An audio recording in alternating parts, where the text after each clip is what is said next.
donné que s'il y a du retard au moment où vous revenez pour vous installer, c'est précisément parce que vous aussi, vous trouvez des opportunités de dialogue, de discussion tout au long des stands. Il est rare que l'on puisse retrouver sur un peu plus de 1000 mètres carrés l'ensemble de ses fournisseurs, éventuellement de ce client, et que l'on puisse ainsi bien discuter, mieux discuter et prévoir ainsi l'avenir. Permettez-moi de vous faire applaudir Frédéric Fréry.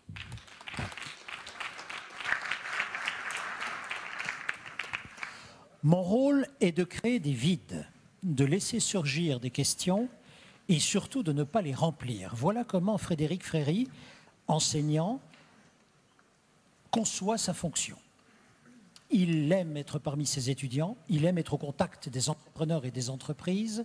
Il est professeur de management, professeur de stratégie, à l'ESCP Europe. Ce qui le passionne donc, c'est le contact avec la réalité et également l'architecture des idées. Et cette passion l'a conduit jusqu'au Texas, où il est, où vous êtes toujours, professeur visiteur à Austin. Les séjours de Frédéric Fréry aux États-Unis sont très fréquents. Il y a 10 jours, vous en reveniez encore. Beaucoup font confiance à ses savoirs. Vous êtes notamment titulaire d'une chaire de stratégie pour KPMG, également donc professeur de stratégie à l'ESCP Europe, chargé également directeur scientifique de l'Executive MBA de l'ESCP Europe. J'insiste, cette filière vient d'être classée numéro 1 mondial par le Financial Times en progression de carrière. C'est suffisamment rare pour être souligné. Et vous enseignez également la stratégie centrale depuis 10 ans. Et enfin, Frédéric a terminé, c'est tout frais, il y a 1 ou 2 jours, peut-être même ce matin, a terminé la dernière main à la 9e édition de son livre, intitulé « Stratégique », livre qui, dans le monde francophone et dans ce domaine, dans ce genre-là, est le plus vendu. Frédéric, j'ai 2 questions. Au terme des réflexions des 2 intervenants de ce matin et également des contributions de l'ensemble des participants, comme je le disais, la première est la suivante, c'est si un chef d'entreprise embauche, met ensemble des femmes et des jeunes, est-ce que ces 2 populations nouvelles, au comportement éventuellement nouveau, entraînent chez ce chef d'entreprise obligatoirement de nouveaux types de management? Première question. Et deuxième question, est-ce que dans le passé, dans l'histoire, cela s'est déjà vu? Parce que de nouvelles populations intègrent l'entreprise, l'entrepreneur change de type de management. Merci Thierry pour cette introduction. Alors ça tombe bien, c'est exactement ce que je vais raconter. Je suis rassuré. Merci beaucoup de m'accueillir parmi vous. Donc effectivement, ce que j'ai prévu de vous présenter aujourd'hui, si on peut avoir le... Voilà. J'ai intitulé ça « Nouveau manager, nouveau management ». Donc vous avez vu ce matin qu'il y a un certain nombre de choses nouvelles qui émergent dans les populations que vous pouvez accueillir. Et ce qui va nous intéresser cet après-midi, c'est quelles modifications ça peut provoquer sur le management que vous êtes censé opérer avec eux. Alors ce que je vous propose, c'est qu'on le fasse de la manière suivante. Je vais faire une petite introduction rapide. Après, effectivement, on va faire une petite histoire du management, je vous rassure, courte. Histoire de voir qu'il y a déjà eu des modifications dans le passé, puis aussi revenir un petit peu sur quelques fondamentaux qui sont utiles. Après, on se posera la question de est-ce qu'il peut arriver un management 2.0, donc en référence au Web 2.0. Et pour tout dire, je crois qu'on est quand même très nettement en train d'assister à l'émergence de quelque chose qui ressemble à ça, depuis 5 ans. Et puis on verra quelles conséquences ça peut éventuellement avoir, quels enjeux et perspectives, et puis une petite conclusion. Voilà. Alors, sur l'introduction, j'étais effectivement à Austin la semaine dernière, et alors comme à chaque fois que je suis aux États-Unis, je lis la totalité du Monde, enfin le journal Le Monde, parce que je le lis sur Internet. Et je ne sais pas si vous avez vu l'excellent article de Michel Serres sur Éduquer au XXIe siècle. Et il donnait une très bonne, je pense, photo de la génération qui est celle qui va arriver en fait sur le marché du travail là, très bientôt. Sa manière de le présenter à lui était la suivante. Ce qu'il dit par rapport aux générations qui ont précédé, c'est une génération qui est urbaine en très très grande majorité, et en plus avec un centre de gravité du monde qui s'est largement déplacé. Là, vous reconnaissez évidemment une photo de Shanghai. C'est une génération qui est beaucoup plus multiculturelle que celles qui l'ont précédée.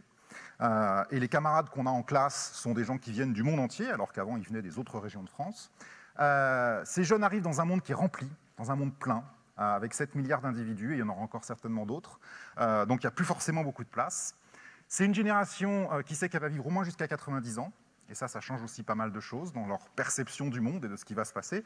On estime d'ailleurs que sur les filles qui naissent aujourd'hui, il y en a une proportion non négligeable qui seront centenaires, comme vous le savez. C'est une génération, j'ai mis l'euro, dont ni eux, ni leurs parents, ni leurs enseignants n'ont jamais connu de guerre. Et ça aussi, c'est une modification qui est assez importante par rapport à ceux qui les ont précédés. C'est une génération qui utilise des joujoux genre le BlackBerry. Alors Michel Serres les appelle très gentiment petits poussés et petites poussettes, parce qu'en fait, ils n'arrêtent pas de jouer avec leurs pouces. Je ne sais pas, moi, quand je demande à mon fils, mais regarde-moi quand je te parle, il dit, bah, je te regarde. Voilà, ils sont multitâches, quoi, ils sont en train de faire en permanence autre chose. Et puis, ils sont évidemment nés avec Google, qu'on surnomme maintenant l'écran total, parce qu'à la fois, c'est un écran qui vous donne la totalité, mais en même temps, c'est un écran total comme quelque chose qui empêche de bronzer, c'est-à-dire ça fait aussi une interface avec le monde réel. Et ils sont derrière cette interface en permanence. Donc, ils ont quand même des choses qui sont assez significativement différentes de ce qu'on a pu vivre par le passé. Alors, est-ce que ça va provoquer un nouveau management? Pour regarder ça, je vous propose d'abord de revenir aux fondamentaux. Donc, une toute petite histoire du management pour voir en quoi ça peut être modifié. Question que vous devez vous poser, évidemment, à l'origine de ça, c'est, mais après tout, c'est quoi le management exactement? Si je vous dis, on va parler de management, vous pensez qu'on va parler de quoi?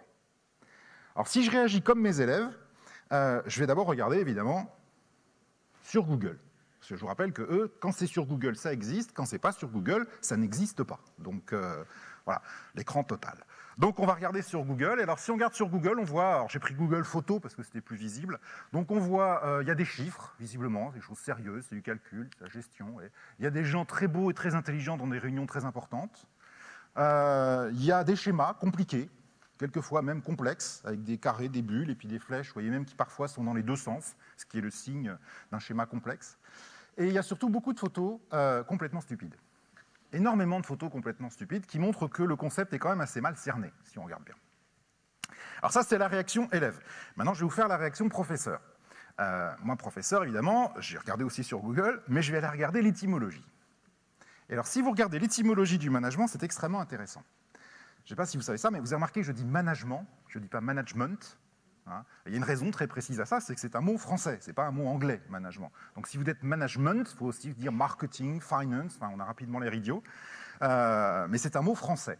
Et alors c'est un mot français, si vous voulez comprendre son sens profond, qui a été utilisé à partir du XVe siècle, à peu près en France, il y a deux images qui doivent vous venir à l'esprit.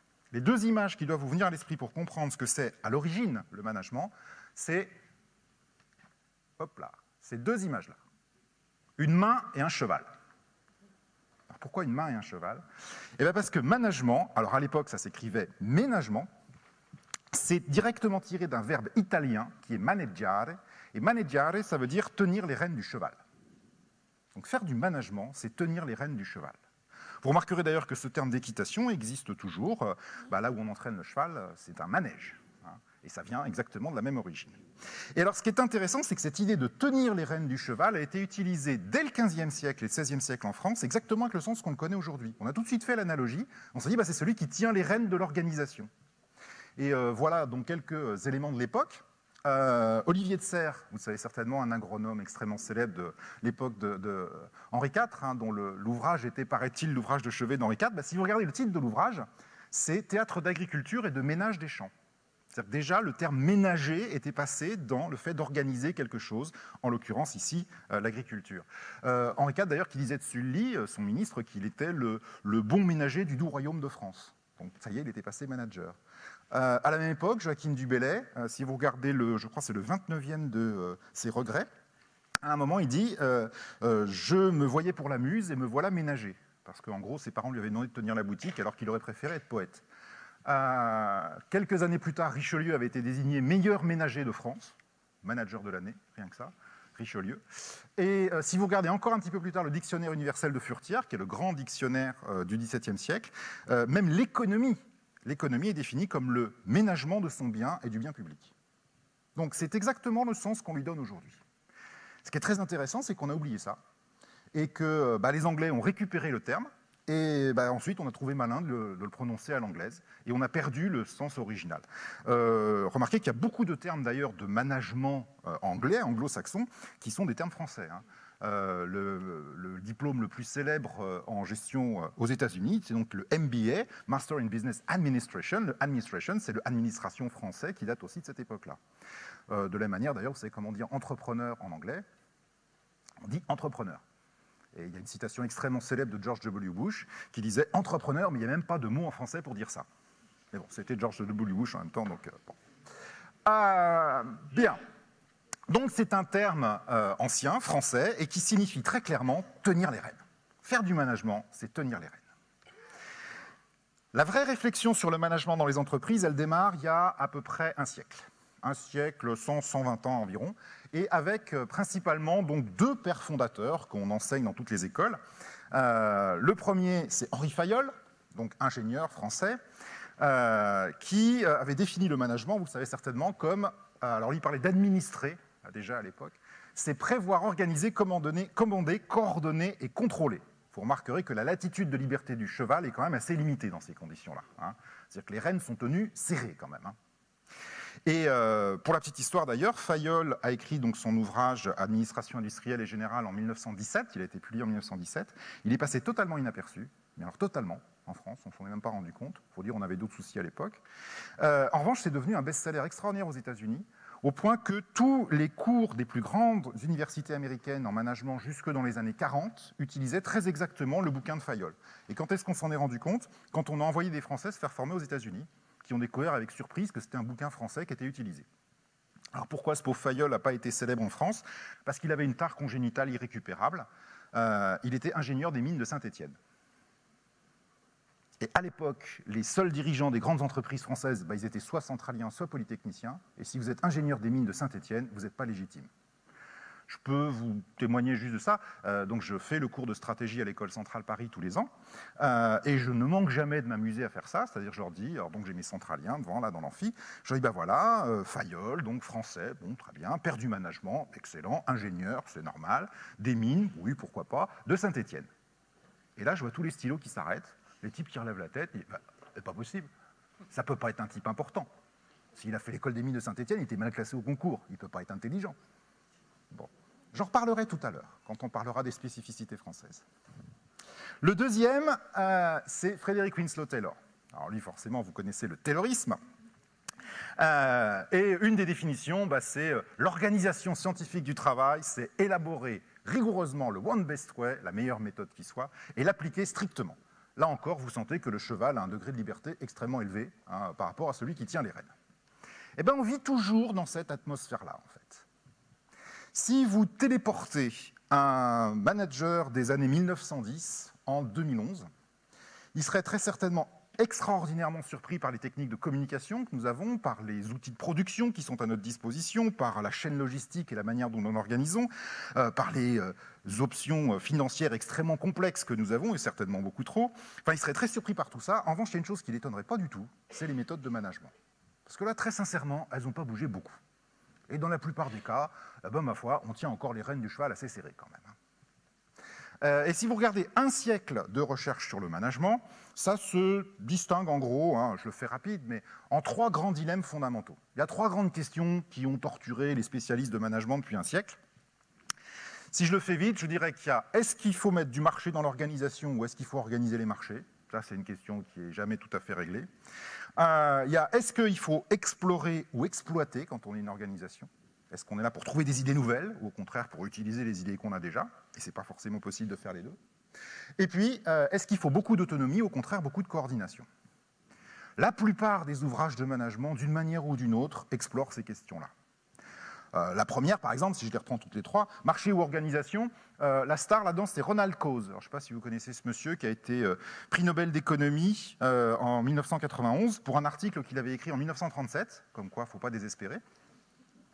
Article d'ailleurs extrêmement intéressant dans lequel il s'était posé la question suivante, pourquoi y a-t-il des entreprises plutôt que rien? C'est-à-dire plutôt qu'un marché. Pourquoi est-ce qu'il faut qu'il y ait des entreprises pour organiser un marché? Après tout, on pourrait très bien fonctionner qu'avec des prestataires, des fournisseurs, des clients sur un marché. Et l'interprétation que donne Ronald Coase, c'est que un marché, vous le savez très bien, vous en tant que chef d'entreprise, ça a un certain coût de fonctionnement. Il faut trouver les bons intervenants, il faut les contrôler, il faut vérifier ce qu'ils font. De temps en temps, il faut leur faire des procès. Et tous ces coûts-là, ma foi, ça fait que le marché il a un coût de fonctionnement qui est peut-être plus faible lorsqu'on intègre les choses. Lorsqu'on a ses propres outils de production, ses propres salariés, ces coûts de fonctionnement sont finalement plus faibles. Il a appelé ça des coûts de transaction, et il a expliqué comme ça qu'il y ait des entreprises plutôt qu'un marché. Reste que, avant qu'il y ait des grandes entreprises, il y avait d'autres choses. Je vous rappelle quand même que les grandes découvertes du XVe siècle, ça n'a pas été fait par DHL. Je vous rappelle que les cathédrales, alors c'est pas celle de Reims, je suis désolé, hein, mais bon, n'a pas été faite par Bouygues ou par Vinci, mais ça a été fait justement par des marchés, des constellations d'entrepreneurs qui se réunissaient pour la durée du contrat et qui ensuite faisaient autre chose. C'est-à-dire qu'on pouvait très bien avoir une activité économique importante sans avoir ce substrat auquel on est complètement habitué maintenant, qui est celui de l'entreprise. Et la question n'est pas complètement réglée. Si vous regardez deux entreprises qui sont en gros dans la même activité comme Nike et Zara, hein, ils font du textile, alors un plus sportif que l'autre, mais bon, ils sont sur une logique totalement différente. Nike, comme vous le savez, fonctionne comme un marché. Hein, il y a en gros 3000 personnes qui sont des employés de Nike, mais il y a à peu près 300 000 personnes qui travaillent pour Nike, qui sont des sous-traitants, de prestataires délocalisés. Et à l'inverse, Zara a un niveau d'intégration verticale extrêmement fort. Tous les magasins Zara que vous voyez sont la propriété de Zara, et à peu près 80% de la capacité de production, c'est à eux. C'est leurs usines et c'est leurs propres designers. Et donc, sur une industrie qui est la même, a priori, on a des approches totalement différentes sur cet équilibre entre marché et organisation. Deuxième dilemme, exploration ou exploitation. Alors là, la vedette, c'est James March, qui est un professeur de Stanford, et qui a été le premier à fixer ça de manière qui se tient bien, je trouve, avec cette idée d'exploration et exploitation, et qui dit en gros, votre entreprise, vous pouvez l'organiser de telle manière qu'elle soit faite pour l'exploration. Alors dans ce cas-là, vous allez chercher avant tout la créativité, vous allez avoir des références organiques, vous allez dire ça marche comme un cerveau, comme une ruche, comme quelque chose comme ça. On va avant tout chercher à résoudre des problèmes complexes, et on va avancer à coup de révolution. À chaque fois, on changera parce qu'on est très innovant. Mais vous pouvez aussi l'organiser d'une manière qui est beaucoup plus mécanique, qui cherche avant tout l'efficacité, qui cherche à résoudre des problèmes compliqués et non complexes, et qui avance par évolution. La grosse difficulté qu'on a bien évidemment, c'est que pour qu'une économie fonctionne bien, il faut les deux. L'ennui, c'est qu'avoir les deux dans la même entreprise, c'est quasiment impossible. Pour une raison que vous savez évidemment, c'est que quel type d'individu, par exemple, ne serait-ce qu'un problème de ressources humaines, quel type d'individu vous avez besoin de recruter pour faire ça, l'efficacité mécanique compliquée, évolution, vous avez besoin de gens très précis, très rigoureux, des ingénieurs de production qui cherchent la 8e décimale après la virgule, des comptables extrêmement précis qui veulent que tout soit parfaitement en ligne. De quel genre d'individu vous avez besoin pour faire l'autre? Des fous, des révolutionnaires, des terroristes, enfin des gens qui veulent dynamiter tout le système, qui veulent faire autre chose parce qu'ils trouvent que le monde est laid. Évidemment, si vous mettez les deux dans la même entreprise, ça ne va pas bien marcher. Que font la plupart des grandes entreprises d'ailleurs pour essayer de résoudre ce dilemme? C'est qu'en général, elles sont globalement faites pour l'efficacité, puis elles ont quelque part un bocal où elles mettent les fous. Et elles espèrent que de temps en temps, il y a un truc qui sort du bocal. Cela dit, ça ne marche pas très bien, parce que même s'il y a un truc qui sort du bocal, ce n'est pas pour ça que les autres vont l'accepter. Or, je vous rappelle, au passage, une confusion qu'on fait très souvent, l'innovation, ça ne consiste pas à avoir des idées. L'innovation, ce n'est pas de la créativité. L'innovation, ça consiste à faire qu'elle s'applique, que ça marche, que ça soit transformé en un produit. Il ne suffit pas d'avoir des idées. Quelquefois, d'ailleurs, pour être innovant, on n'a pas besoin d'avoir beaucoup des idées. En revanche, il y a des gens qui peuvent avoir beaucoup d'idées et qui ne sont pas innovants du tout. L'innovation, c'est faire que ça existe. Et là, ça pose un vrai problème. Et puis le troisième, c'est autonomie ou coordination. Alors là, la vedette, c'est Adam Smith. Donc vous connaissez Adam Smith, évidemment, considéré comme le grand papa du capitalisme. En fait, ce n'est pas le capitalisme qui préoccupait ce monsieur-là, c'était le libre-échange. Alors pour une raison qui est assez bizarre d'ailleurs, c'est qu'on s'est rendu compte qu'il entretenait des relations extrêmement conflictuelles avec son père qui exerçait la profession de douanier. Et donc il est devenu le grand expert du libre-échange. Et je vous rappelle qu'on vit dans un monde qui est encore gouverné par les écrits d'Adam Smith, donc comme quoi, petite cause, grande conséquence, quelquefois c'est assez intéressant. Et Adam Smith, dans cette fameuse histoire d'une fabrique d'épingles en Normandie, où il a visité une fabrique d'épingles où il y avait deux ateliers, un où les gens étaient spécialisés et l'autre n'était pas spécialisé. Et puis dans celui où ils étaient spécialisés, ils allaient beaucoup plus vite et ils étaient beaucoup plus efficaces. Il a eu l'idée donc de défendre pour la première fois la spécialisation des tâches. Alors pourquoi il faisait ça? Parce que lui, il voulait défendre le marché. Or, un marché, c'est intéressant si vous êtes spécialisé. Si vous êtes généraliste, vous n'avez pas vraiment besoin d'un marché. Plus vous êtes spécialisé, plus vous avez besoin d'échanges. Et donc, vu qu'il était en faveur du marché, il était en faveur de la spécialisation. Alors, imaginez que ça, ce soit votre entreprise. Vous allez spécialiser les individus. Bon. Ce qu'il y a, c'est que très vite, on s'est rendu compte que si on spécialise les individus, vous savez très bien ça dans vos entreprises, ils deviennent assez rapidement différents. Ils ne se mettent plus à penser de la même manière, à agir de la même manière. Les gens de la finance, ils voient tous les problèmes comme si c'était des problèmes de finance. Les gens de la production comme si c'était des problèmes de production. Les gens du marketing comme si c'était des problèmes de marketing. Et puis surtout, très rapidement, ils vont considérer les autres, qui ne sont pas dans la même spécialisation qu'eux, au mieux comme périphériques, des pauvres gens qui n'ont pas bien compris, quoi, au pire comme des ennemis, des adversaires qu'il faut abattre, parce que clairement, ils sont à l'inverse de ce qu'il faut faire. Et alors ça, c'est très compliqué parce que ça veut dire que l'organisation risque d'exploser. Et donc, qu'est-ce qu'on met en face? On met en face des forces de coordination. Et on essaie de coordonner le mieux possible tous ces gens qui sont différents pour faire que ça marche quand même avec un objectif collectif. Alors là, vous ouvrez n'importe quel bouquin de management, vous avez des chapitres entiers sur comment on résout ça. Sur la spécialisation, on en a inventé plein. On a inventé la spécialisation par fonction. Encore très classique dans beaucoup d'entreprises. On a inventé la spécialisation par produit. On va spécialiser les gens sur des gammes de produits. On voit apparaître le chef de produit à partir des années 1920. Ça a été inventé chez General Motors, ça. On a inventé la spécialisation par zone géographique. Encore, évidemment, vous allez spécialiser les gens, chacun sur leur petite zone à eux. Et on a inventé, même d'ailleurs dans les années 90, vous vous souvenez peut-être ça, la spécialisation par processus. Il y avait un truc qui s'appelait le re-engineering, qui a eu un certain succès à une époque.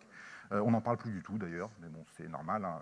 C'est des trucs en ing, ça, dans le management. Je ne sais pas si vous avez remarqué, dans le management, on nous vend des trucs en ing de temps en temps. Il y a des bouquins, des consultants, et puis 2-3 ans après, on n'en parle plus. Il y a plusieurs interprétations rigolotes d'ailleurs à ça. La première serait assez dépressive, c'est de dire qu'il y a une industrie du truc en ing. C'est qu'il y a des gens qui fabriquent des trucs en ing, le re-engineering, le benchmarking, l'outsourcing. Enfin, maintenant, on est plutôt sur des lettres, CRM, ERP, enfin voilà. Enfin, choses comme ça. Et puis, vu que ces gens vivent de cette industrie, de temps en temps, il faut qu'ils renouvellent leur offre et qu'ils lancent des nouveaux produits. Bon. Après, la question, c'est pourquoi vous les achetez? Oui. Parce que vous avez un métier qui est angoissant, qui est stressant, et donc si on vous dit ça va marcher, vous achetez pour voir quand même, hein, c'est normal, on peut comprendre. L'autre interprétation qui est plus positive, c'est de se dire que ces trucs-là, ils fonctionnent. Objectivement, ils fonctionnent. Ils créent effectivement un avantage concurrentiel. Le problème, c'est que si tout le monde les applique, l'avantage concurrentiel disparaît. Ça va simplement remonter la barre d'un cran, et maintenant, il faut inventer autre chose. Enfin, dans tous les cas, on a des successions d'approches de ce type-là. Puis pour la coordination, on en a fait plein aussi. On a inventé la hiérarchie. Donc la hiérarchie, c'est vous nommez une personne responsable du travail des autres. Fayol, il disait maxi 7 subordonnés par chef. Au-delà, on n'y comprend plus rien. Bon. Sauf que vous voyez ce que ça coûte derrière. Ça veut dire qu'il y en a un tous les 8 qui ne bosse plus, mais qui est là pour surveiller le travail des autres. Puis après, tous les 8 chefs, il faut un chef de chef. Puis tous les 8 chefs de chef, il faut un chef de chef de chef. À force, ça va faire beaucoup de monde qui ne travaille pas quand même. Et en plus, avec ce paradoxe qui est assez extraordinaire, c'est que plus vous allez les éloigner des zones de production réelles, plus vous allez les faire monter dans la hiérarchie, plus vous allez les payer. Ce qui, d'un point de vue marxiste, est surprenant. D'un point de vue actionnarial aussi, d'ailleurs. Enfin, c'est normal, parce que les actionnaires sont souvent marxistes maintenant, vu que c'est des petits vieux à la retraite. Mais bon, ça, c'est autre chose. Si, non, mais c'est vrai, si vous regardez bien. Je parle des actionnaires de boîtes cotées, évidemment. Heureusement, pour la plupart d'entre vous, vous n'êtes pas concernés par cette horreur. Pour les autres, pour ceux qui seraient concernés, allez vous payer des vacances en Floride. Vous les verrez, ils sont là. Ils sont des milliers. Ils ne sont pas bien riches. Le matin, ils sortent leur petit transat, ils se mettent au soleil. Hop, le soir, ils rentrent leur transat. Mais le problème, c'est qu'ils sont très nombreux. Et il y en a de plus en plus. Enfin bon. On a inventé les procédures. Très important, les procédures. On a dit, on ne va pas mettre des chefs, on va mettre des règlements. Ça, c'est bien ça, les règlements. Donc, du moment qu'on respecte le règlement, tout va bien. Alors, le problème, c'est qu'on a constaté, là encore, qu'à force de respecter les règlements, on risquait d'oublier les objectifs du règlement. Je prends juste un exemple très bête. Dans l'école dans laquelle je travaille, qui est avenue de la République à Paris, il y a un vigile à l'entrée. Et il y a quelques années, c'était un vigile qui était assez strict. Il voulait absolument qu'on montre le badge à l'entrée de l'école. Bon, moi, je suis professeur, c'est-à-dire que je suis un être qui est foncièrement allergique à toute forme de procédure, de hiérarchie, de quoi que ce soit de ce genre-là. Et donc, je ne supportais pas de montrer mon badge à l'entrée. Et donc, j'ai expliqué à ce monsieur, voilà, écoutez, je viens tous les jours, tous les matins, je repars tous les soirs, je suis monsieur Fréry, bonjour, comment vous appelez-vous? Très bien. Alors voilà, vous allez me voir tous les matins, voilà, et je vous dirai bonjour tous les matins, donc c'est moi, vous voyez, bien, bon. Il m'a dit, bon, très bien. Le lendemain matin, j'arrive, je dis bonjour. Il dit, bonjour monsieur Fréry, je peux voir votre badge? Ça, c'est ce qu'on appelle un déplacement des buts en organisation, c'est-à-dire que la procédure est devenue plus importante que le but de la procédure. Et ça, malheureusement, vous le savez aussi dans vos organisations. Qu'est-ce qu'on a inventé encore? On a inventé les résultats, les budgets, les contrôleurs de gestion. Tiens, au passage, si un jour il y a un contrôleur de gestion qui vous cherche des poux dans la tête, il y a un truc qui marche toujours très bien. Si vous lui dites, tiens, j'ai regardé le budget là, il y a un truc qui manque dans votre budget. Alors ça, ils n'aiment pas ça du tout, hein. C'est des gens très précis en général. Comment ça, il y a un truc qui manque dans mon budget? Bah oui, je ne vois pas le coût du budget. Vous remarquerez que dans certaines entreprises, la négociation budgétaire, ça peut prendre plusieurs semaines quand même. Ça veut dire que c'est un coût qui est considérable. Et on peut finir par se demander si par hasard, la laisse n'est pas plus chère que le chien quand même. Hein. Et alors faites attention parce que dans le contrôle de gestion, vu que ce sont des gens précis, quelquefois vous pouvez tomber sur un pervers. Le pervers aime bien être précis, hein, ça fait partie de sa nature. Et moi, ça m'est arrivé. Un jour, je faisais le malin, je disais un contrôle de gestion et je ne vois pas le coût du budget dans le budget. Et le gars, il me regarde très sérieux et il me dit c'est normal parce que le coût de calcul du coût du budget serait excessif. Ce qui n'est pas faux. Donc, faut pas chercher à comprendre ce que c'est, il faut le laisser comme ça. C'est une vision quantique du budget, en fait. Et puis, l'interaction. Alors ça, dans tous les bouquins de management, c'est le dernier chapitre. C'est celui qui dit, quand on a épuisé un peu tout le reste, il reste l'interaction. C'est-à-dire qu'on peut faire confiance aux gens pour fonctionner entre eux et interagir entre eux. Mais enfin, d'un seul coup, ça veut dire que les rênes sont relâchées, il n'y a plus une main qui les tient. Enfin, c'est plus du management, ce truc-là. C'est autre chose, quoi. C'est douteux. Hein. Alors en général, on le réserve à un truc qui est tout autant douteux. On dit c'est pour l'innovation. Puis comme ça, on n'a pas trop à creuser et on dit tout va bien. Ce qu'on va voir, c'est qu'il semblerait que depuis 5 ans, ça, c'est en train d'évoluer. Et que cette partie qui était le dernier chapitre, généralement plus prétexte qu'autre chose dans tous les bouquins, c'est en train de devenir quelque chose de beaucoup plus structuré. Et ce qui est très intéressant d'ailleurs, c'est que nous autres experts en management, on avait toujours un petit côté astrologue. C'est-à-dire on prévoyait, voilà ce qui va se passer. Bon, ça ne se passait jamais, mais on prévoyait quand même des choses. Là, ce que je vais vous présenter, ce n'est pas du prospectif. Il n'y a rien dans ce que je vais vous présenter qui est du prospectif. C'est des choses qui existent déjà, et j'avoue qu'on est un peu perturbés, nous autres spécialistes, de ne pas les avoir vues émerger, et d'être en train de constater que ça y est, ça a décollé. Bon. L'objectif, évidemment, de tous ceux qui avaient proposé ces différents dilemmes, c'était d'arriver au saint graal du management, c'est d'arriver à remplacer les marchés ou organisation, exploration ou exploitation, enfin, remplacer tout ça par des « et ». Et ce que je vais vous présenter maintenant, semblerait-il que ça commence à être un petit peu ça. Et donc ça, on l'appelle le management 2.0, alors parce qu'on n'a pas tellement d'autres termes, et puis parce que ça fait quand même référence à autre chose qui est très structurant pour comprendre ce que c'est, et qui est très caractéristique de ces populations que vous voyez arriver maintenant sur le marché du travail, c'est bien sûr le Web 2.0. Alors, en 2 mots, je vous rappelle l'histoire d'Internet. Donc Internet, c'est un vieux truc qui date des années 60, mais qui a servi à rien jusqu'aux années 90. À partir, en gros, on va dire de 95, les gens commencent à s'en servir. Mais entre 95 et 2005, c'est ce qu'on appelle le Web 1.0. Le Web 1.0, c'était un peu comme la télé ou la radio. C'est-à-dire qu'il y avait toujours des diffuseurs qui envoyaient de l'information, et il y avait des internautes qui recevaient l'information. On avait conservé l'idée de « il y a des gens importants qui envoient, et il y a des gens pas importants et nombreux qui écoutent ». À partir de 2005, ça change. Et on passe à ce qu'on appelle donc le Web 2.0, c'était donc il y a 5 ans, 6 ans maintenant, enfin, l'année n'est pas terminée, elle commence. Et je vous rappelle que Facebook a 5 ans au passage, hein, au cas où vous auriez des doutes, mais effectivement, pas plus que ça. Le Web 2.0, c'est quand les utilisateurs vont devenir fabricants du contenu. Il n'y a pas quelqu'un là-haut qui fabrique le contenu, c'est les gens internautes de la base qui co-fabriquent le contenu. Alors, trouver des définitions sur Internet, c'est jamais facile. Il y en a une voilà, qui existe, qui vient d'un type qui fait assez référence dans le domaine, OAI, qui dès 2003 avait dit donc le Web 2.0 est un ensemble d'outils et de sites qui encouragent la collaboration et la participation. Bon, c'est en gros ce que je viens de vous raconter. Alors là, vous avez un petit mapping de ce que ça peut donner. Alors les dimensions sont amusantes. Vous avez le réel et le projeté, et l'être et le faire. Et on regarde à partir de là ce qui existe. Alors par exemple, dans le réel faire, vous avez des choses comme LinkedIn, qui est, vous savez, le réseau social pour trouver un boulot, mais aussi Wikipédia, où je vais vraiment mettre des vrais articles sur des vraies choses qui existent, ou Flickr, où je mets vraiment mes photos que j'ai vraiment prises moi. Donc c'est du réel, et c'est dans le faire. Je fais des choses. Vous avez le faire dans le projeté, dans des choses qui n'existent pas là. Donc typiquement Second Life, YouTube dans une certaine mesure, parce que les gens s'inventent et font du cinéma sur YouTube par définition. Puis alors l'horreur, j'espère que vous n'avez pas d'ados qui sont tombés là-dedans dans votre entourage, les World of Warcraft ou les choses comme ça, donc les jeux massivement parallèles, là où vous savez que le jeu continue à jouer même quand vous êtes débranché, donc ce qui fait que les gamins, ils dorment plus parce qu'ils ne veulent pas arrêter pour pas que leur personnage ait quelque chose pendant qu'ils ne sont pas là. Alors cela dit, maintenant il y a une solution, c'est que vous pouvez payer des Chinois pour jouer à votre place. Et en général, ils jouent mieux que vous, donc c'est plutôt bien. En plus, vous pouvez acheter du matériel aussi, avec des vrais euros, du matériel, une armure, une épée, un machin, pour que votre personnage ne meure pas. Et il y a un trafic extrêmement important, enfin je ne devrais pas appeler ça un trafic, je devrais appeler ça une industrie extrêmement importante du bien virtuel pour équiper les joueurs de jeux virtuels. Qu'est-ce qu'on a encore dans le genre? On a le projeté sur l'être, donc ça c'est tout ce qui est les blogs, les journaux intimes et ce genre de choses. Et puis là-haut, sur le réel et dans l'être, vous trouvez des choses comme Twitter, mais aussi comme Mythic, à supposer que les gens qui utilisent Mythic pensent que ça va devenir réel. Enfin ça c'est une hypothèse. Bon, voilà en gros une représentation possible. J'attire votre attention sur cette une de Courrier International, surtout sur l'iconographie qu'elle utilise, qui, vous le voyez, est une iconographie révolutionnaire. Et on va avoir ça en substrat, en fait, dans tout ce que je vais vous raconter à partir de maintenant. Tout ce qui est 2.0 a une grosse tendance à être contestataire. Et les institutions établies, notamment l'entreprise, on est un petit peu là pour les dégommer. Et on va retrouver ça en toile de fond dans ce que je vais raconter. Alors, il y a plein d'outils qui utilisent ça. Donc voilà une petite collection de 2.0. Alors je ne sais pas parmi vous combien vous en utilisez, hein. Enfin certainement maintenant vous en utilisez beaucoup. Le plus simple, le plus évident, celui que vous avez déjà forcément utilisé, c'est les forums.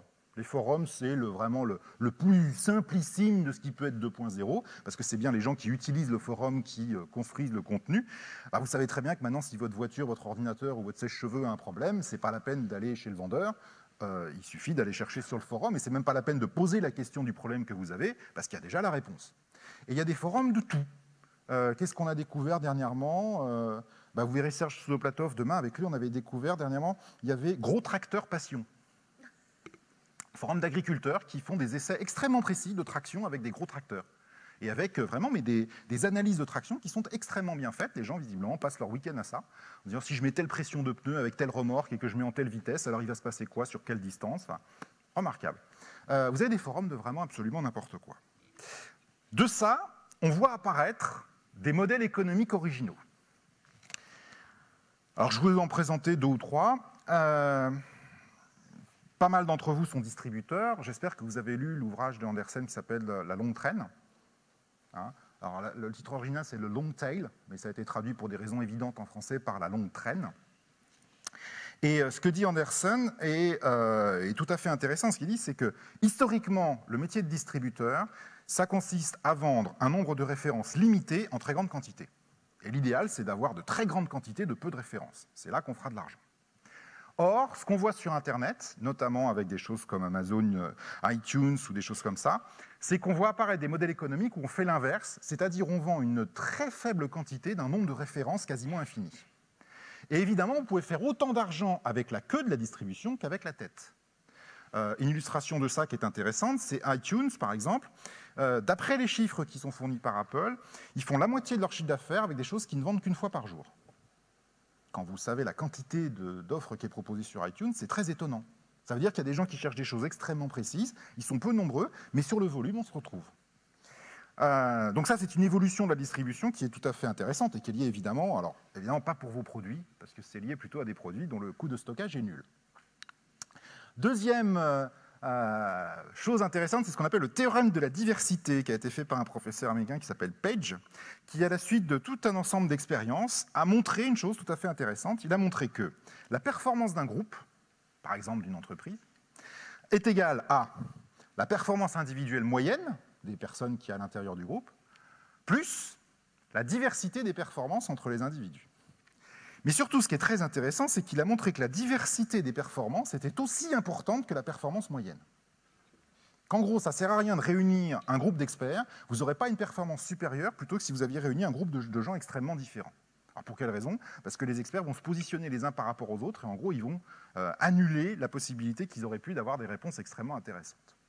Je peux vous dire que ça, en tant que professeur, c'est extrêmement perturbant. Parce qu'améliorer la performance individuelle, a priori, c'est mon métier, et apparemment, d'après ce que dit Page, ça ne sert à rien. Donc c'est un peu embêtant quand même. Je voulais vous parler de la loi de Sturgeon. Alors, Theodore Sturgeon, je ne sais pas si vous connaissez ce monsieur-là, est un écrivain de science-fiction qui a eu sa petite heure de gloire dans les années 70 et qui est célèbre sur Internet pour une anecdote.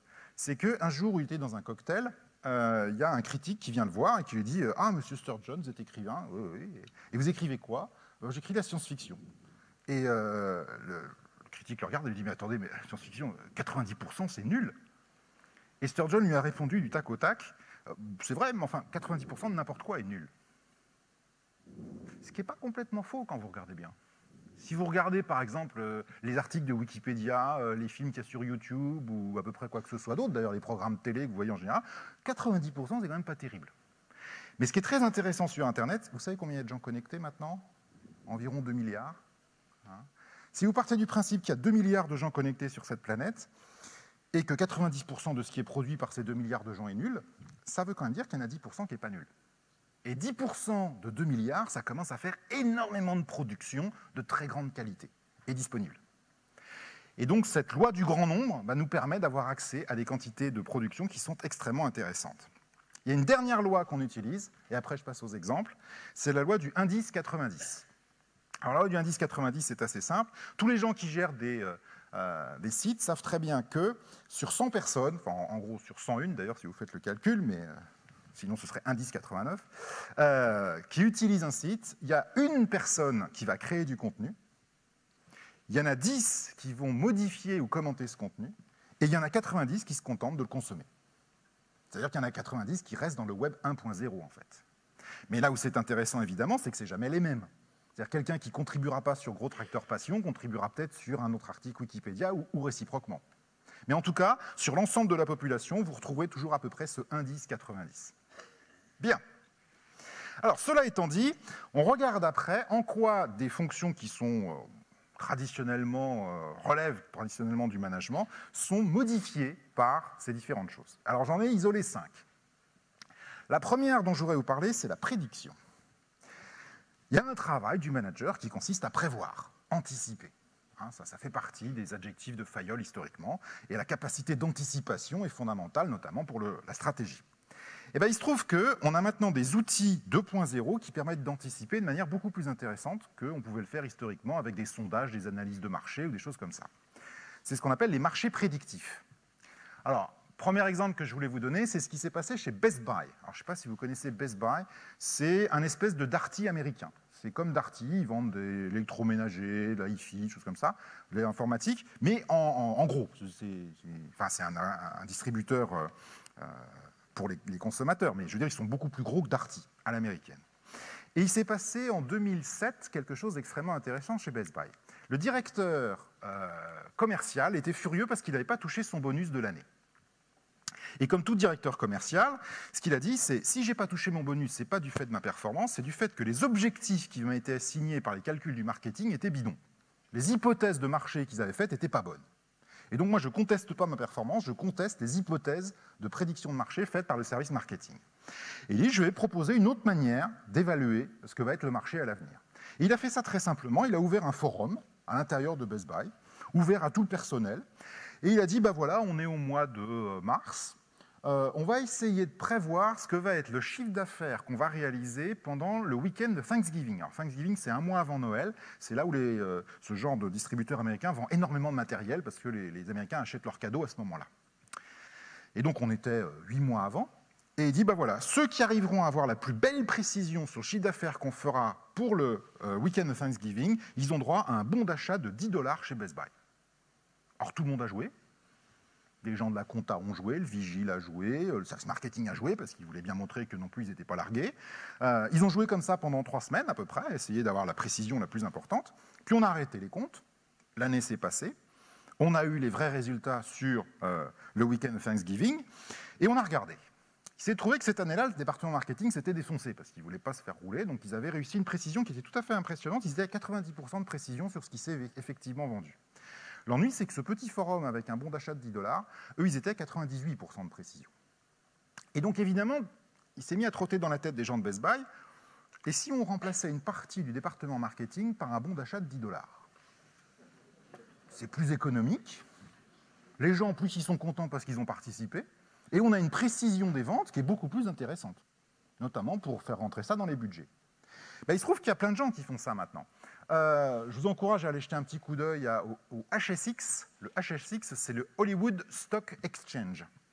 C'est un marché boursier virtuel, en fait, c'est une espèce de jeu, en fait, où on investit des faux dollars sur la probabilité de survenue d'événements à Hollywood. Par exemple, est-ce que tel film va faire plus de 100 millions en 3 mois? Est-ce que tel acteur va décrocher le rôle dans tel film? Est-ce que? Et si on réussit, alors les choses sont cotées, il y a une cotation, et si on réussit, on gagne un peu plus de faux dollars ou un petit peu moins. Alors ça paraît être un jeu comme ça assez anodin, mais qui est fait sur des événements réels. Oui, mais là où c'est très intéressant, c'est que le Hollywood Stock Exchange, par exemple, ne s'est jamais trompé sur l'attribution des Oscars depuis qu'il existe. Et ils existent depuis maintenant 12 ou 13 ans. Et surtout les Oscars. Ils ne se sont jamais trompés sur le film qui aurait le plus grand nombre d'entrées dans l'année. Ils ne se sont jamais trompés quasiment sur rien. C'est très impressionnant. Au point d'ailleurs que, évidemment, tout de suite, on s'est dit, mais on va le faire aussi pour la politique. Alors ça existe. Pour la politique, ça s'appelle l'Iowa Electronic Markets, où vous avez une université de l'Iowa qui maintenant a mis en place des marchés prédictifs sur ce qui se passera sur les élections. Alors pour l'instant américaines. Et alors là encore, ils ne se trompent pas. Parce que les gens jouent, ils parient, et ça fait appel à des zones du cerveau qui ne sont pas du tout les mêmes. Quand on fait un sondage, par exemple, on dit, pour qui allez-vous voter? Là, vous savez très bien que les gens ne répondent pas exactement pour qui ils vont voter. C'est plus intéressant de dire, si vous aviez à parier pour quelqu'un qui va gagner, vous pariez sur qui? Croyez-moi que c'est infiniment plus précis. Ce qu'il y a, c'est que les instituts de sondage, ils ne savent pas faire ça en général. Ce type de marché est capable de le faire. Et puis alors après, vous avez des cabinets de conseil qui font ça, Lumenologic, c'est des gens qui créent des marchés prédictifs à l'intérieur des entreprises. Et alors vous avez même un site alors là, qui est rigolo comme tout, InTrade. Alors, s'il fonctionne, voilà. Alors, qu'est-ce qu'il y a en ce moment chez InTrade? Hop, donc là, on est en direct sur Internet. Alors, qu'est-ce que nous avons de drôle? C'est pas très drôle quand même. Voilà, vous avez, est-ce que l'IAEA va monter au niveau 6 l'accident de la centrale nucléaire japonaise? Pour l'instant, on peut prévoir avec 50% de chance. Ouais. Une 4e explosion qui devrait arriver sur la même centrale, ils sont qu'à 42% de chance. Et donc ça, en permanence, c'est des gens qui parient sur ces événements-là. Et on peut parier sur absolument n'importe quoi. Vous avez, qu'est-ce qu'on a de drôle, Mahmoud Ahmadinejad, qui sera plus président de l'Iran avant le 31 décembre 2011, 15% de chance. Apparemment, c'est bon pour lui, quoi. Enfin bon, d'après... et Poutine, qu'est-ce qu'il nous fait, Poutine? Qu'est-ce qu'il va... Non, il n'y a rien sur Sarko, malheureusement. Ouais. Oui, est-ce qu'il va être président de la Russie avant le 31... Enfin, candidat avant le 31 décembre, 69,9% de chance. Donc, a priori, le système mis en place en Russie a l'air de convaincre les parieurs américains. Bon. Donc, en tout cas, ce qu'il faut retenir de ça, c'est que sur la prédiction des marchés, on a maintenant des outils qui permettent d'avoir des niveaux de précision qui sont très supérieurs à ce qu'on avait auparavant, à la fois par les sondages et à la fois par les systèmes d'échantillonnage de panels, etc., qui étaient l'apanage du marketing. Deuxième chose que l'on peut utiliser, alors là c'est encore plus étonnant, c'est la résolution de problèmes. L'idée est la suivante. Quelle que soit la taille, la richesse, l'intelligence, la puissance de votre entreprise, la très grosse majorité des gens les plus compétents dans votre domaine sont employés par quelqu'un d'autre. Vous n'y pouvez rien, parce qu'il y a tellement de gens sur Terre que, de toute façon, la très grande majorité des gens compétents dans votre domaine, ils sont employés par quelqu'un d'autre. Et pourquoi est-ce que vous ne pourriez pas utiliser cette compétence que vous n'avez pas, en fait? C'est pas idiot. Et il y a des gens qui se sont dit, voilà, on va créer des places de marché sur lesquelles on présentera un problème qui a été soumis par une entreprise, et qui que ce soit dans le monde qui peut avoir la réponse, va venir présenter cette réponse. L'idée qu'il y a derrière, c'est qu'en gros, à peu près toutes les réponses ont déjà été proposées quelque part. Le tout, c'est de trouver la personne qui l'a, la réponse. Et alors, il y a un cas qui est très intéressant, qui est Innocentive, que vous voyez là. Innocentive est spécialisé dans la R&D, des problèmes de recherche et développement. Eux, ce qu'ils disent, c'est voilà, vous êtes une entreprise qui a un problème de recherche et développement, vous nous envoyez le problème, on l'anonymise, on ne saura pas que ça vient de chez vous, on le met sur notre place de marché, et là, nous, on a plusieurs dizaines de milliers de chercheurs qui, de temps en temps, viennent jeter un coup d'œil, pour voir s'il n'y aurait pas un problème qui ressemble à ce qu'ils savent faire. Et si quelqu'un a la réponse à votre problème, vous lui donnez une dizaine de milliers d'euros, lui, il est absolument ravi, et vous l'êtes encore plus. Alors, ils ont un exemple qui est emblématique de ça, c'est ce qui est arrivé à Procter & Gamble. Procter & Gamble a accepté qu'on révèle leur nom pour faire de la publicité pour Innocentive, parce qu'ils trouvaient que c'était vraiment génial. Il y a quelques années, alors, quand je dis quelques, ça doit être 2 ou 3, Procter & Gamble voulait, comme d'habitude, mettre du fluor dans de la pâte dentifrice, enfin, comme ils font toujours, quoi, d'une certaine manière, et leur département de recherche et développement n'y arrivait pas. Les gars, ils étaient bloqués, ça faisait 6 mois qu'ils n'arrivaient pas à mettre le fluor de telle manière dans la pâte dentifrice. Bon, ça commençait à coûter très cher, donc de dépit, Procter & Gamble dit « Ok, on va voir Innocentive ». Donc, il donne ça à Innocentive, qui l'anonymise. du fluor dans la pâte dentifrice, d'un côté on se doutait un peu, mais enfin peu importe. Et ils mettent ça sur leur site.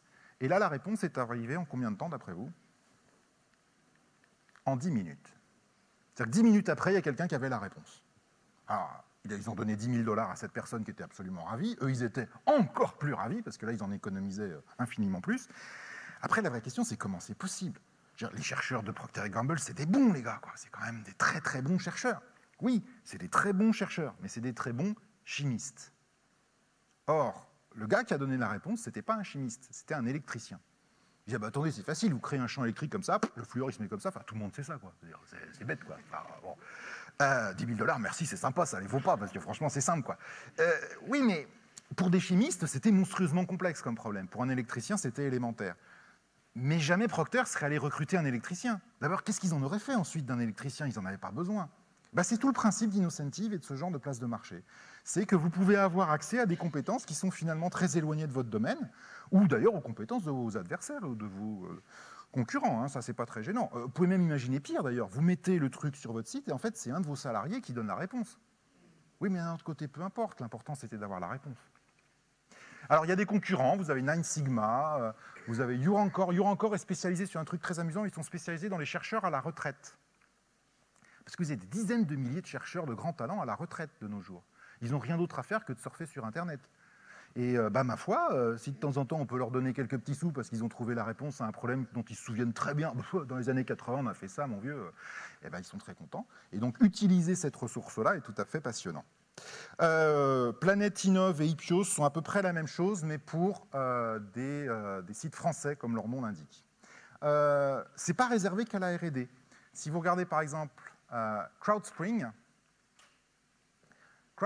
eux, c'est... Alors, je ne sais pas si ces derniers temps, vous avez changé le logo de votre entreprise. Je ne sais pas combien vous avez payé, mais vous avez payé trop.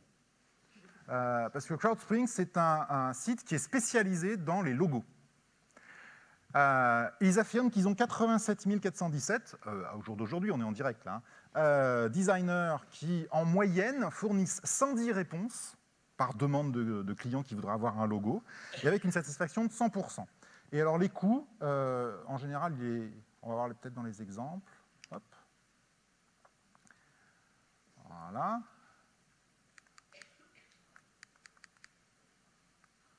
Tac, tac, tac. Alors il n'y a pas le coût, si, pricing. Voilà. Vous allez voir combien ça coûte. Et alors ce n'est pas des petites entreprises qui travaillent avec eux, hein, c'est des... Il y a des très grosses boîtes qui utilisent ce système-là maintenant. Voilà, le plus cher, c'est 600 $. Vraiment, mais pour du top. Hein. Pour un logo standard, vous arrivez à 300, 200 $ sans aucun problème. Alors encore, imaginez ce que coûte en général une agence de design pour vous faire un logo. Et dites-vous, qui répond à ça? Tiens, mais qui fait les logos pour répondre sur CrowdSpring? Bah, si ça se trouve, c'est les employés de l'agence de design qui préfèrent avoir l'argent en direct. Eh ben oui. Eh oui. Si jamais vous êtes propriétaire d'une agence de design, je dis ça comme ça, il est temps de changer de métier vite. C'est un petit peu comme si vous étiez responsable d'un service marketing tout à l'heure. C'est temps de changer de métier vite. Ou responsable d'un service de R&D d'ailleurs. C'est temps de changer de métier vite. Parce que là, ça va bouger vite. Qu'est-ce qu'on a encore? Aika. Alors Aika, ça c'est pour les campagnes de pub. Même chose pour les campagnes de pub. En plus, c'est français, formidable. Alors, vous voyez, une campagne de pub Sauvons la Belgique en ce moment. Il y en a une sur la fête des pères, enfin bon, peu importe. Et alors, ils disent qu'ils ont une communauté de 141 957 créateurs.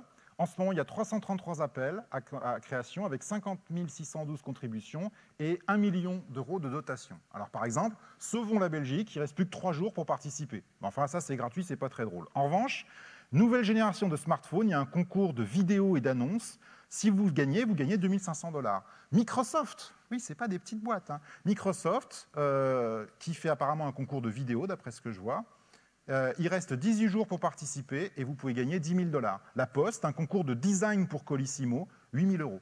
Et ainsi de suite. Alors encore, en général, ce qu'on fait, c'est qu'on fait appel à des agences de com pour faire ça. Eh bien, c'est plus la peine de faire appel à des agences de com. On peut directement faire appel aux créatifs. Vous voyez l'idée? Alors, et ça se développe à vitesse grand V. Hein. Il y a de plus en plus de sites comme ça qui se développent. Alors, j'ai toute une histoire à propos des GPS. Il y a un site qui est absolument délicieux qui s'appelle GPS Passion. C'est un forum de passionnés de GPS. Alors, je ne sais pas si vous vous demandez peut-être que font des passionnés de GPS dans la vie. Ben, c'est simple, ils veulent collecter des points d'intérêt. C'est-à-dire ces gens-là, ils passent leur week-end, leur soirée et leurs vacances à explorer les routes d'Europe pour collecter des points d'intérêt. Alors, ils sont spécialisés. Il y en a qui sont spécialisés sur les stations-service, il y en a qui sont spécialisés sur les agences bancaires, il y en a qui sont spécialisés. Et ils collectent tout ça, ils le notent dans leur GPS et ensuite, hop, ils le mettent sur le site gratuitement. Et si jamais ils se sont trompés, immédiatement, il y en a un autre qui dit « Oh non, elle n'est pas exactement là, la station-service, elle est 100 mètres plus loin, je te donne la nouvelle référence et merci beaucoup, t'es sympa. » Et ensuite, les gens les mettent dans leur GPS et sont très heureux. Il y a 2 ans à peu près, j'étais intervenu devant la direction de la Poste qui disait « Oh, on va devenir complètement 2.0, nous la Poste. » Et il y a un truc qu'on pourrait faire, tiens, par exemple, qui serait très très bien, ce serait de donner les coordonnées GPS de tous les bureaux de poste de France. Ça, c'est très 2.0. Oui. Et alors, je vois tout de suite le directeur des services informatiques de la Poste qui dit « Ouais, c'est excellent, donc on va voter un budget, on va acheter une voiture comme Google avec un truc sur le toit, on va mettre 4 types qui se baladeront dans toute la France pour noter les références GPS. » Top, arrêtez. Allez voir sur GPS Passion.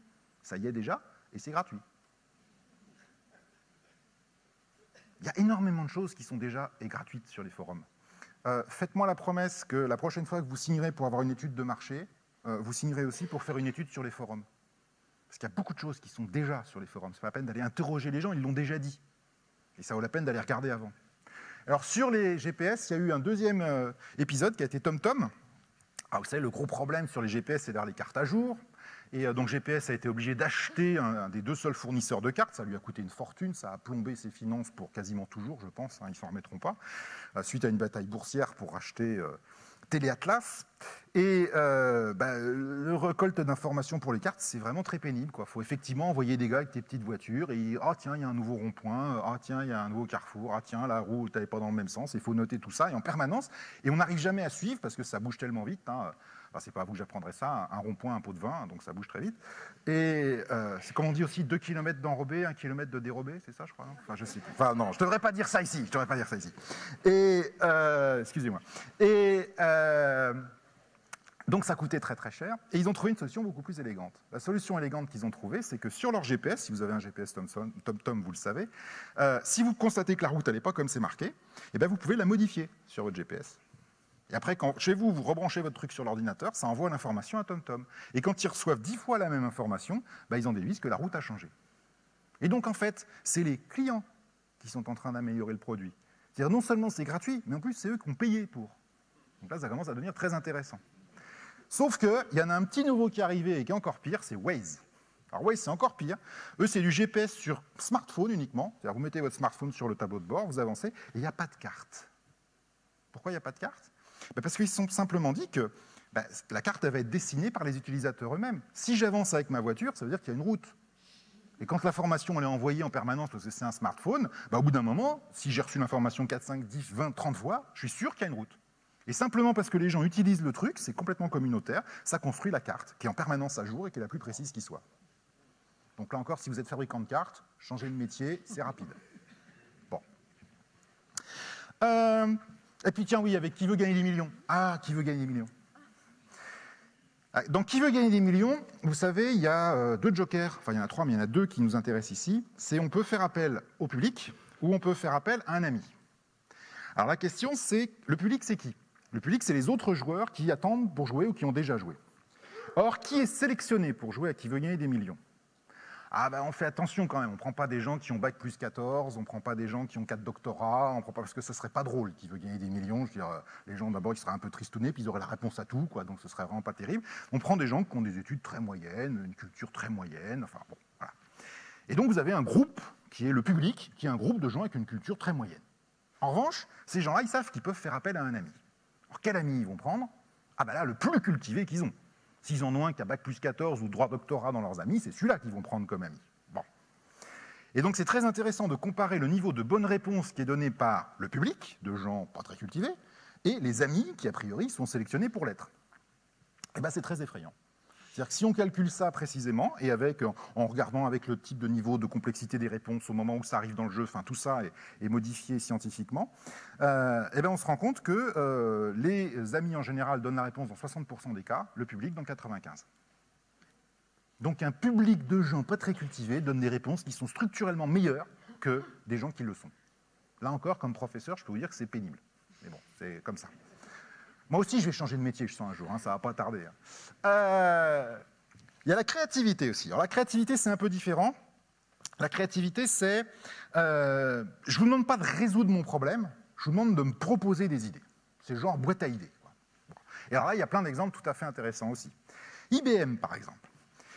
IBM, en 2007, le président, il dit moi j'en ai marre que la réflexion stratégique, ce soit uniquement au niveau du comité de direction. On est 15 autour de la table, on a toujours les mêmes idées, il y a des jeux politiques pas possibles. Allez, on va faire participer tout le monde. Pendant 3 jours, ils vont ouvrir un forum qu'ils vont appeler un jam, comme une session d'improvisation en jazz, où tous les salariés d'IBM pourront s'exprimer sur ce que devrait être la stratégie de la boîte. Ça va avoir un succès extraordinaire. Il y a 45 000 personnes qui vont discuter pendant 3 jours. Et le président d'IBM ne va pas dormir pendant 3 jours parce qu'il veut répondre à tout, il veut montrer qu'il est là. Enfin, ça va être très très bien fait. Ils sont tellement contents de ça que l'année d'après, ils vont l'ouvrir aux clients et aux fournisseurs. Et les clients et fournisseurs pourront eux aussi participer à ce jam pendant les 3 jours. Ça, c'était 2008. Et en 2009, ils l'ont ouvert à tout le monde. Et depuis, c'est ouvert à tout le monde. C'est-à-dire que maintenant, vous pouvez vous inscrire à l'avance, il faut s'inscrire à l'avance, hein, mais vous vous inscrivez au jam d'IBM et vous savez que tel jour, vous pourrez participer à la réflexion sur la stratégie d'IBM, en discuter avec le comité de direction. Alors là, vous devriez être en train de me dire, mais la stratégie, c'est confidentiel. Il n'est pas question d'aller balancer ça sur Internet quand même, la stratégie. Alors là, je vous répondrai que moi, en tant que professeur de stratégie, s'il y a bien un concept qui me paraît extrêmement surréaliste, c'est la stratégie confidentielle. Du genre, il n'y a que le dirigeant qui connaît la stratégie, elle est dans un coffre, fermé à clé. Puis de temps en temps, il ouvre le coffre, il dit « Ah oui, c'est ça, c'est vrai. » Pop, il referme la clé tout de suite pour pas que... Bon. Parce que je vous rappelle quand même un truc, c'est qu'en tant que dirigeant d'entreprise, certes, vous concevez la stratégie de votre entreprise, mais ce n'est pas vous qui l'appliquez. Ceux qui appliquent effectivement la stratégie, c'est vos collaborateurs sur le terrain tous les jours. Or, si la stratégie, elle est confidentielle, la probabilité pour que sur le terrain, ils fassent ce que vous aviez prévu est nulle. Il faut être raisonnable. Hein. Ils vont faire autre chose. Alors souvent, d'ailleurs, c'est pas plus mal, mais ils vont faire autre chose. Après, ce sera à vous, avec votre talent de dirigeant, d'expliquer que vous l'aviez prévu, évidemment. Mais ils vont faire autre chose. Si vous voulez que la stratégie que vous avez envisagée elle soit appliquée, il ne faut pas qu'elle soit confidentielle. Et le pari que fait IBM, c'est qu'en mettant toutes ces choses-là sur la voie publique, certes, ils révèlent des choses, mais d'un autre côté, ils en récupèrent infiniment plus. Et que la récupération d'informations qu'ils ont comme ça est finalement beaucoup plus riche que les problèmes de divulgation. Une dernière chose qu'ils se disent d'ailleurs, c'est que de toute façon... Savoir ce que c'est que la stratégie d'IBM, ça ne sert pas à grand monde, parce qu'il n'y a que nous qui avons les ressources et les compétences pour l'appliquer. Donc, c'est pas bien grave. Dell a fait la même chose, très content de ce qu'avait fait IBM, ils ont fait exactement la même chose. Et là encore, ça marche maintenant par des forums. Un petit mot sur Wikipédia quand même. Un petit mot sur Wikipédia. Vous vous souvenez, en 1995, sont apparus, enfin vraiment cette fois-ci, vraiment lancés, le premier prototype de Wikipédia, tout premier, mais qui était vraiment balbutiant, c'est à partir de 2000, ça ressemblait à quelque chose. En revanche, en 1995, il y a autre chose qui est apparu, c'est Encarta. Vous voyez, l'encyclopédie de Microsoft. Et Microsoft, ils se sont dit, on va faire une encyclopédie de qualité. Ils ont créé une nouvelle division à l'intérieur de Microsoft. Ils ont nommé un directeur général, ils ont nommé des directeurs généraux adjoints, ils ont mis des contrôleurs de gestion, ils ont mis des budgets. Ils sont allés jusqu'à recruter 6000 contributeurs rémunérés pour faire les articles. Ils ont payé des photographes pour faire toutes les photos. Ils ont récupéré des droits dans toutes les plus grandes bibliothèques du monde, etc., pour faire Encarta.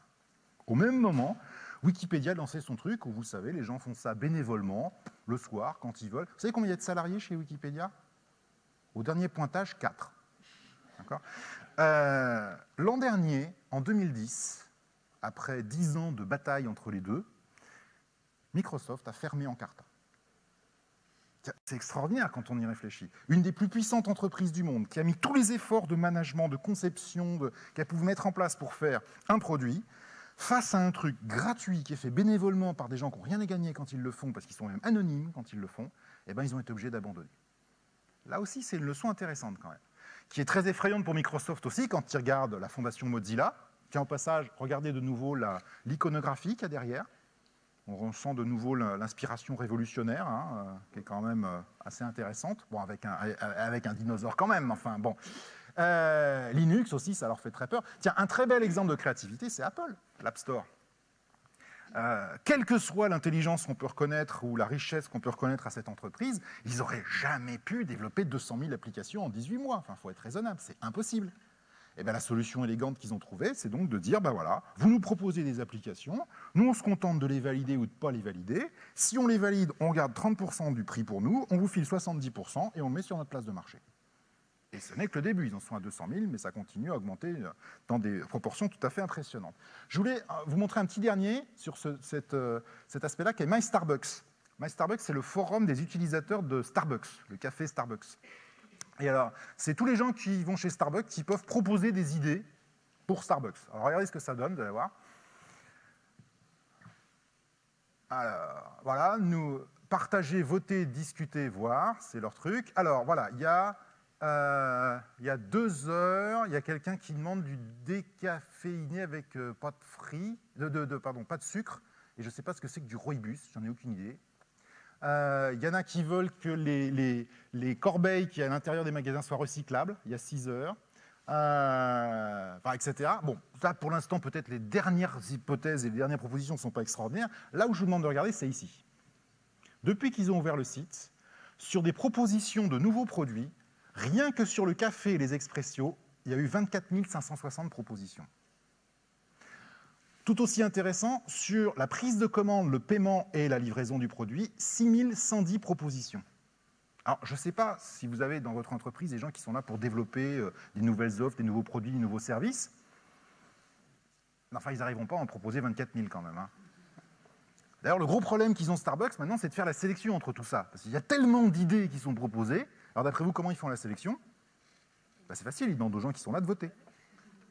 Donc comme ça, ils n'ont plus du tout besoin d'un service de développement. C'est terminé, ça n'existe plus non plus. Hein. Bon. Qu'est-ce que j'avais encore à vous montrer dans le même genre? Oui, CrowdSpirit, tiens, c'est amusant ça, CrowdSpirit. CrowdSpirit, c'est une boîte qui dit, tiens, par exemple, vous trouvez votre souris d'ordinateur, elle est moche. Bon, eh ben allez, vous mettez sur un forum, vous dites, on va faire une souris d'ordinateur. Les gens s'inscrivent, tout le monde participe, il y en a un qui sait faire un peu plus de Photoshop que les autres, des machins, on fait des plans et tout. Bon. Puis une fois qu'on a une souris qui nous plaît bien, que fait CrowdSpirit? Il a fait fabriquer. Et ensuite, il la vend. Et tous ceux qui ont participé, eh ben, ils touchent de l'argent. C'est la co-conception des produits. Ouais, c'est pas très dur à faire, ça, maintenant. Tiens, d'ailleurs, ça nous amène, on s'est attaqué donc au marketing, à la recherche, au développement, enfin, on s'est attaqué à plein de choses. Il y en a qu'on n'a pas embêté jusqu'à présent, c'est les financiers. Ah, ben heureusement, c'est l'heure. Le financement, ça fait mal aussi. Voilà quelques exemples de financement collaboratif. Alors, vous connaissez forcément My Major Company, vous avez entendu parler de ça, hein, qui est le financement de la musique. L'artiste qui a gagné le plus d'argent en 2010 en France, c'est Grégoire, qui a été financé par ce système. Alors, comment ça fonctionne? Jusqu'ici, quand vous étiez artiste, vous envoyiez une maquette à une maison de disques, et puis il se passait, vous savez pas trop quoi, il y a quelqu'un qui peut-être un jour écoutait votre maquette, et vous aviez une chance sur 10 000 pour qu'on vous rappelle en vous disant « ça nous intéresse, on va produire votre CD ». Ça ne se passe plus comme ça. Avec My Major Company, le truc, c'est que vous envoyez en fait votre maquette sur leur site avec une vidéo. Vous montrez la vidéo de ce que vous savez faire. Et c'est les internautes qui vont dire « Ah ben moi, ça me plaît bien, je mise sur ce gars-là ou sur cette fille-là ». Et quand les gens ont misé suffisamment d'argent, parce qu'il s'agit d'argent, il ne s'agit pas simplement de voter, ils mettent de l'argent. Quand on a atteint, alors ils ont augmenté les tarifs, là maintenant je crois qu'il faut atteindre 100 000 €, et ils en ont plusieurs qui ont atteint 100 000 €. Quand ça atteint 100 000 €, My Major, ils font le disque. Ils le vendent. Et tous ceux qui ont participé au financement, on a exactement le pourcentage qu'ils ont investi, et ben, ils touchent les royalties. Sur Grégoire, il y en a un, je crois, il en est à 250 000 €, je crois. Un des types qui a financé. Donc ça fonctionne très bien. Alors avec un petit bug quand même, c'est qu'ils ont eu tellement de buzz dans les médias qu'au bout d'un moment, ils se sont rendus compte que ça crée des bulles spéculatives. Par exemple, le 3e chanteur, c'était un mauvais, le gars. Il n'était pas bon, ses chansons, elles n'avaient aucun intérêt. Enfin, ils ont essayé de comprendre pourquoi les gens avaient misé sur un type qui était mauvais. Et en creusant, ils se sont rendus compte que ce n'étaient pas des gens qui aimaient la musique, c'était des investisseurs.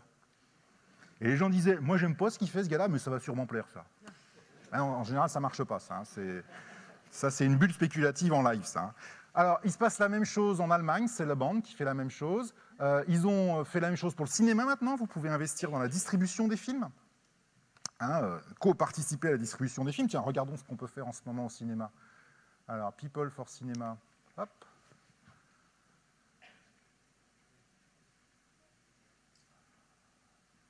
Alors, il doit y avoir des images là, parce que visiblement... Alors, voilà. Eh, pas mal, hein. Ceux qui ont investi sur les émotifs anonymes, je ne sais pas si vous avez vu ce film avec Isabelle Carré et Benoît Poulvord, je crois, plus 297% quand même. Ça valait le coup d'investir là-dessus. Les petits ruisseaux, 199%, le président, 193%. Alors vous avez les nouveaux maintenant, voilà, Deneuve et De Vauchel bientôt, Les yeux de sa mère, vous pouvez miser sur ce film-là. Alors ça, c'est des films qui sont déjà produits, mais qui ne sont pas encore distribués. C'est-à-dire que vous participez à la distribution du film. Mais c'est déjà très intéressant. Du coup, on peut même d'ailleurs directement participer à la production maintenant. My Major a fait la même chose pour les livres. J'ai rencontré dernièrement en Belgique quelqu'un qui fait ça pour la bande dessinée. Des jeunes qui n'arrivent pas à se faire publier, ils mettent ça sur Internet et il y a des gens qui vont cofinancer la production. Et alors le seul qui a fait la totalité d'un film avec sélection des acteurs, choix du scénario, financement de la distribution, etc., tout, c'est Dorcel, les films X. Alors là, je ne vous montrerai pas d'image, hein, mais vous pouvez aller voir. Maintenant, le père Dorcel, il a dit « Ouais, c'était bien, mais enfin bon, je préfère le faire à l'ancienne, à la main, c'est plus sûr. » Bon, ça... et puis alors après, en dessous, c'est beaucoup plus étonnant. Parce qu'au-dessus, c'est du financement spécialisé. Vous l'avez compris, c'est du cinéma, de la machin. Mais pourriez-vous dire, mais après tout, on peut financer n'importe quoi comme ça? Ben oui, on peut financer n'importe quoi comme ça. Je ne sais pas si vous connaissez Prosper. En revanche, vous connaissez certainement des banquiers. Vous en avez déjà vu en tant que chef d'entreprise, vraisemblablement. Eh bien, parlez-leur de Prosper, et s'ils ne connaissent pas, là, vous pourrez ricaner doucement. Parce que Prosper, ça fait très peur, si vous êtes banquier. Prosper, c'est le eBay du crédit. En gros, ça dit, quand vous avez besoin d'argent, le truc classique, en tant que particulier ou en tant qu'entreprise, vous allez voir un banquier, il va étudier votre dossier, puis en fonction de votre taux, profil, machin, tout ça, il va vous prêter. Bon. L'autre solution, c'est vous allez sur prosper.com, vous expliquez qui vous êtes, vous expliquez de combien d'argent vous avez besoin, vous expliquez à quelle vitesse vous pensez pouvoir le rembourser, quels sont les autres emprunts que vous avez par ailleurs. Et là, qui est-ce qui va vous prêter? Des internautes, évidemment, des individus, des particuliers. Et ce que fait Prosper, c'est qu'il fractionne. C'est-à-dire si vous demandez 10 000 euros, eh ben, c'est 1000 personnes qui vont prêter chacune 10 euros, de manière à ce que le risque qui est couru par chacun soit le plus faible possible. Ça veut dire que les gens se prêtent les uns les autres, ça. Alors ça, pour un banquier, c'est très effrayant quand même. Hein. On n'a plus besoin d'eux, il n'y a plus d'intermédiation. Je ne sais pas si vous voyez la crainte quand même. Et alors ça marche comme sur eBay, c'est-à-dire que si vous avez bien remboursé par le passé, vous accumulez des étoiles, et plus vous avez des étoiles, plus le taux d'intérêt baisse. Ouais. Alors, pourriez-vous dire, ah oui, mais ça en France, c'est pas possible. Eh bien si, ça s'appelle Friends Clear. Alors regardez ce que ça donne. Alors pour l'instant, ça ne marche pas pour les particuliers, parce qu'il y a encore un bout de la réglementation bancaire qui l'interdit, mais ça va tomber. Mais ça marche déjà pour les entreprises. Eh oui. Alors voilà, ce sont des projets de financement. Là, vous voyez, pour les prêteurs, on peut être financé à 4,5. Pour ceux qui prêtent, oui, à 4,5. Les entrepreneurs peuvent être financés à 5,53 en ce moment. Alors voilà, il y a quelqu'un qui veut créer l'entreprise Dental Art Design, qui fait des prothèses dentaires. C'est à Colomiers, comme son nom l'indique, Dental Art Design. C'est Sébastien T, il explique pourquoi il veut le faire. Et c'est financé à 100%, il avait demandé 8 500 euros. Vous avez, alors ils ont tous des noms anglais, c'est bizarre, entre un qu'un nom français quand même. Ah bah alors, non, Acamac, pas très français non plus, mais enfin bon, vêtements thermorégulateurs du 21e siècle. Le gars il demande 25 000 euros, et pour l'instant il est financé à 28%. Et on peut prêter à partir de 100 euros. Donc en gros, vous pouvez être business angel, comme ça, sur Internet, pour 100 euros. Et il y a des gens maintenant qui passent leur journée à faire ça. Ils disent finalement, comme investissement, c'est pas plus bête. Et tout ça est soutenu par une banque, d'ailleurs, au passage, derrière, qui certifie les trucs, qui certifie les comptes, enfin... Alors. Vous pourrez regarder, il y a une vidéo qui explique ça assez bien.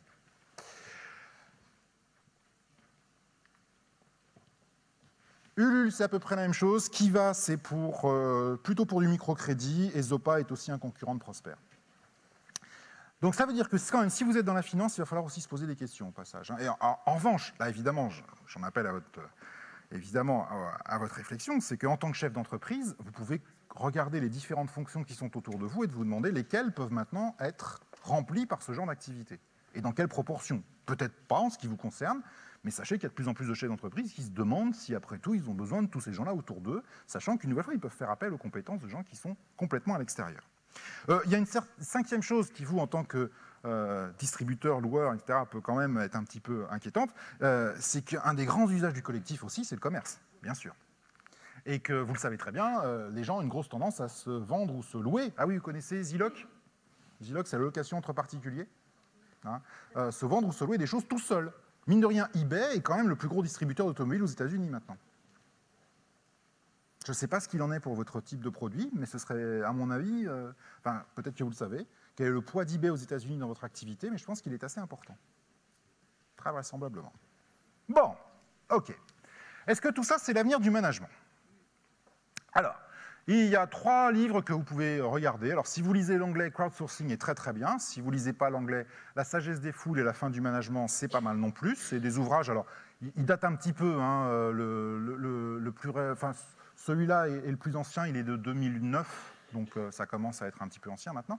Mais si vous voulez avoir des choses qui sont plus récentes, parce que tout ce que je vous raconte là, ça a 5 ans, donc un maximum, vous pouvez faire des recherches sur Internet en regardant tout ce qui s'appelle Entreprise 2.0.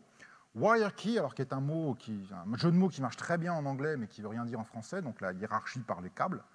Et puis donc Management 2.0. Bon. Normalement, à ce niveau-là de ma présentation, vous devriez être en train de vous dire « mais il dit n'importe quoi, ce type ». Vous devriez être en train de vous dire « mais attends, il y a longtemps qu'on a prouvé que ça ne marche pas, les gens qui décident tout seuls. Il faut quelqu'un qui tient les rênes. D'ailleurs, c'est pour ça que vous êtes là. C'est parce que vous tenez les rênes. Vous. Et d'ailleurs, vous n'êtes pas les seuls. Il y a des gens dans le passé qui ont très largement montré qu'il y avait des dérives des décisions en groupe et que les décisions en groupe, ça ne marche pas bien. Tiens, regardez, Georges Clemenceau. Une très belle citation de Georges Clemenceau qui dit « Pour prendre une décision, il faut être un nombre impair, et 3, c'est déjà beaucoup. » Comme ça, c'est dit. Hein. Vous avez aussi Winston Churchill qui disait « Le pire argument contre la démocratie, c'est de discuter 5 minutes avec un électeur. » Bon. Bah ouais. Donc ces gens-là, qui étaient des grands leaders du passé, quand même, le côté « on va laisser l'interaction fonctionner, le collectif, tout ça », moyen quand même. Hein. On tient les rênes et on les tient bien. Parce qu'ils savaient des choses. Alors, on les a raffinés depuis. Les problèmes qu'on a notamment dans les décisions en groupe, il y en a 3 principaux. Le premier, c'est la polarisation. La polarisation, c'est très embêtant. La polarisation, ça dit que quand vous réunissez des gens pour prendre une décision, les extrémistes ont une tendance à être beaucoup plus convaincus, et donc beaucoup plus convaincants, que les modérés. Je ne sais pas si vous avez déjà rencontré un modéré extrêmement convaincant, mais ce n'est pas très fréquent en fait. En revanche, un extrémiste qui est très convaincu par son truc, il finit assez souvent par remporter la décision du groupe. Et ce qu'on constate, et qui est assez effrayant, c'est que quand vous réunissez des gens, même intelligents, qui a priori ne font pas n'importe quoi, vous les mettez un peu sous pression et que vous leur demandez de prendre une décision, le groupe prend des décisions extrêmes. Ils se laissent emporter par les plus extrémistes. Parce que les plus extrémistes vont rapidement dire à ceux qui sont un petit peu modérés, mais dis donc, mais t'es un mou, toi, t'es un lâche, si ça se trouve, t'es un traître. Et ça, au bout d'un moment, c'est pas possible. Donc on y va, on est parti, fleur au fusil. Alors, il y a un exemple qui est très effrayant, c'est l'histoire de la crise des missiles de Cuba. Hein, donc je vous rappelle, en octobre 62, Castro accepte que les soviétiques mettent des missiles sur l'île de Cuba, et comme vous voyez sur le cercle, ça veut dire que les missiles nucléaires peuvent toucher les États-Unis sur une première attaque où les États-Unis ne pourront pas répondre. Bon, ça va durer 13 jours, cette crise, et ce qui va se passer, c'est que le président des États-Unis, donc Kennedy, va réunir un groupe d'experts, tout ce qu'il a de plus expert, tous les chefs d'état-major, son gouvernement, son frère, enfin tout ça, dans un sous-sol au Pentagone, pour trouver la meilleure solution. La grande chance qu'on a, c'est que lui, il ne peut pas participer à la réunion. Parce qu'on est en plein dans les élections de midterm aux États-Unis, et lui, il fait des discours partout aux États-Unis pour faire réélire son Parlement. Et quand il revient au bout de 2 jours et qu'il demande à son frère « Et alors, vous avez trouvé quoi comme solution ?» D'après vous, quelle est la solution qui a été trouvée par ces experts qui réfléchissaient depuis 2 jours à qu'est-ce qu'il fallait faire face à cette menace? Eh bien, la réponse qu'ils avaient, c'était « On déclenche tout de suite une guerre nucléaire totale. » Parce que, bon, finalement, c'est la dernière fenêtre d'opportunité qu'on a. Après, ils pourront tirer les premiers. Là, c'est la dernière fois qu'on peut tirer les premiers, donc il faut y aller. Et alors, la grande chance qu'on a, c'est que Kennedy ne faisait pas partie du comité de décision. Il aurait fait partie de ce comité, on ne serait peut-être plus là pour en parler. Parce que quand il a vu que c'était comme ça, il a dit « Attends, vous allez me réexpliquer quand même comment vous avez fait le raisonnement, là, parce que ce n'est pas tout à fait clair dans mon esprit. » Eux, ils étaient convaincus que c'était la meilleure solution, et que toute autre solution était une solution de recul, de repli, de lâcheté. Bon. C'est pour ça qu'il a été obligé de faire un blocus, c'était pour gagner du temps. Et il a eu de la chance, il s'est rendu compte que le pauvre Khrouchtchev, de l'autre côté, il avait exactement le même problème pour tenir ses généraux. Alors ça marche pour les hommes politiques, ça marche aussi pour les entreprises. Vous vous souvenez de la Renault 14 ? La pauvre, quand même. Il y a quand même des gens intelligents chez Renault. Ouais. Il y avait des gens intelligents chez Renault qui se sont dit, on va faire une pub où on va dire, c'est une voiture qui est une poire. Et on va faire des affiches 4x3 dans toute la France, la voiture qui est une poire. Et ils ont fait ça avec le plus grand sérieux. Et je pense que malheureusement, les ceux qui disaient « mais c'est pas un peu risqué comme image quand même ?» On leur a dit « mais attends, sois innovant, sois créatif quand même, qu'est-ce que c'est quand même, bon. » Résultat, vous savez, dès que la campagne est sortie, ils n'ont plus vendu une seule Renault 14 et les pauvres gens qui en avaient une se faisaient traiter de poire au feu rouge. Quoi. Donc ça, c'est le premier problème, c'est la polarisation, c'est-à-dire on prend des décisions extrêmes et c'est très embêtant. La deuxième, c'est les biais cognitifs. Les biais cognitifs, c'est on est tous tellement convaincus d'un truc qu'on ne voit même plus la réalité autour. En gros, c'est pour un marteau, tous les problèmes sont des clous. Et ça, le problème, c'est que c'est contagieux dans un groupe. Tout le monde se met à avoir la même représentation du monde et on ne voit plus tout ce qui se passe. Et ça explique notamment en grande partie la catastrophe du Titanic. Si 2000 personnes sont mortes noyées cette nuit-là, c'est parce que tout le monde, les passagers, l'équipage, les bateaux qui étaient autour, parce que je vous rappelle qu'il y a un bateau qui était à 800 mètres du Titanic et qui n'a pas bougé de la nuit, les autres qui auraient pu venir les secourir, enfin personne, à aucun moment s'est dit « c'est possible ». Ils étaient tous totalement convaincus que c'était impossible comme événement. Le Titanic ne pouvait pas couler pendant sa première traversée, en étant rentré dans un iceberg en plus. Oui, monsieur. Il faut savoir que sur cette traversée de l'Atlantique Nord, sur les 30 années qui ont précédé, il y a eu 79 000 traversées. Sur ces 79 000 traversées, il n'y a eu que 13 cas de choc avec un iceberg qui n'ont même pas jamais fait un seul blessé. D'accord ? Donc déjà que le Titanic, sur sa première traversée, qui était le navire le plus moderne, le plus sûr, le plus beau de tous les temps, sur sa première traversée, il se cogne un iceberg. Déjà, il avait une chance, 13 sur 79 000. Et en plus, non seulement il se le cogne, mais en plus, il coule et ça tue 2000 personnes.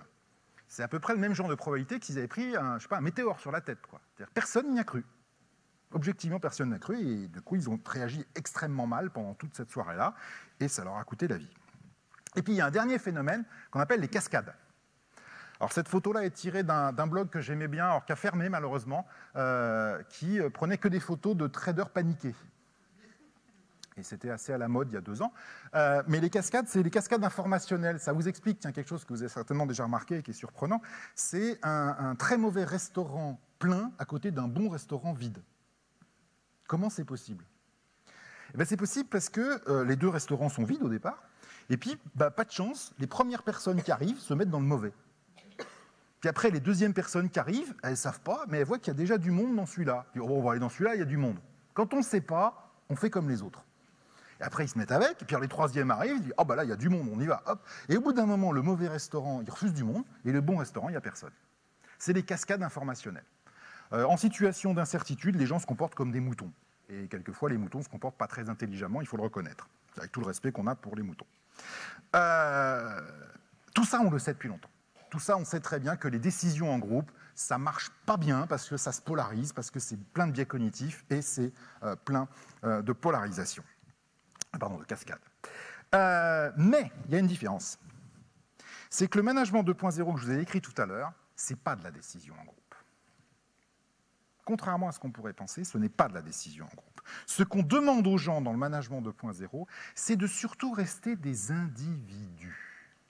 De ne pas former un groupe, de ne pas former un collectif, de ne pas se mettre à réfléchir, à se bourrer le mouchon toutes les uns les autres. Ah, il est plus fort que moi, je suis plus fort que lui, je suis jaloux, je ne suis pas content. Non, rester individuel dans son coin. Je vous rappelle qu'on sait que les décisions en groupe, depuis très longtemps on sait ça. Pour qu'un groupe marche, il faut qu'il soit divers, ça on sait. On sait qu'il faut qu'il y ait une indépendance entre les gens, c'est important. On sait qu'il faut qu'il y ait une décentralisation, chacun s'occupe de son petit truc, et il n'y a pas une intelligence surplombante qui va donner des ordres, parce que ça va paralyser. Le problème qu'on a historiquement, c'est que, bien sûr, il faut agréger ces cerveaux.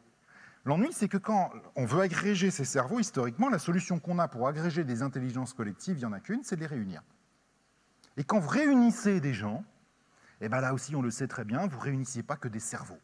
Vous réunissez aussi des instincts, vous réunissez des animaux, vous réunissez des jalousies, vous réunissez des orgueils, vous réunissez des peurs, des colères, tout ça, et vous perdez assez rapidement le gain que vous aviez à additionner les cerveaux.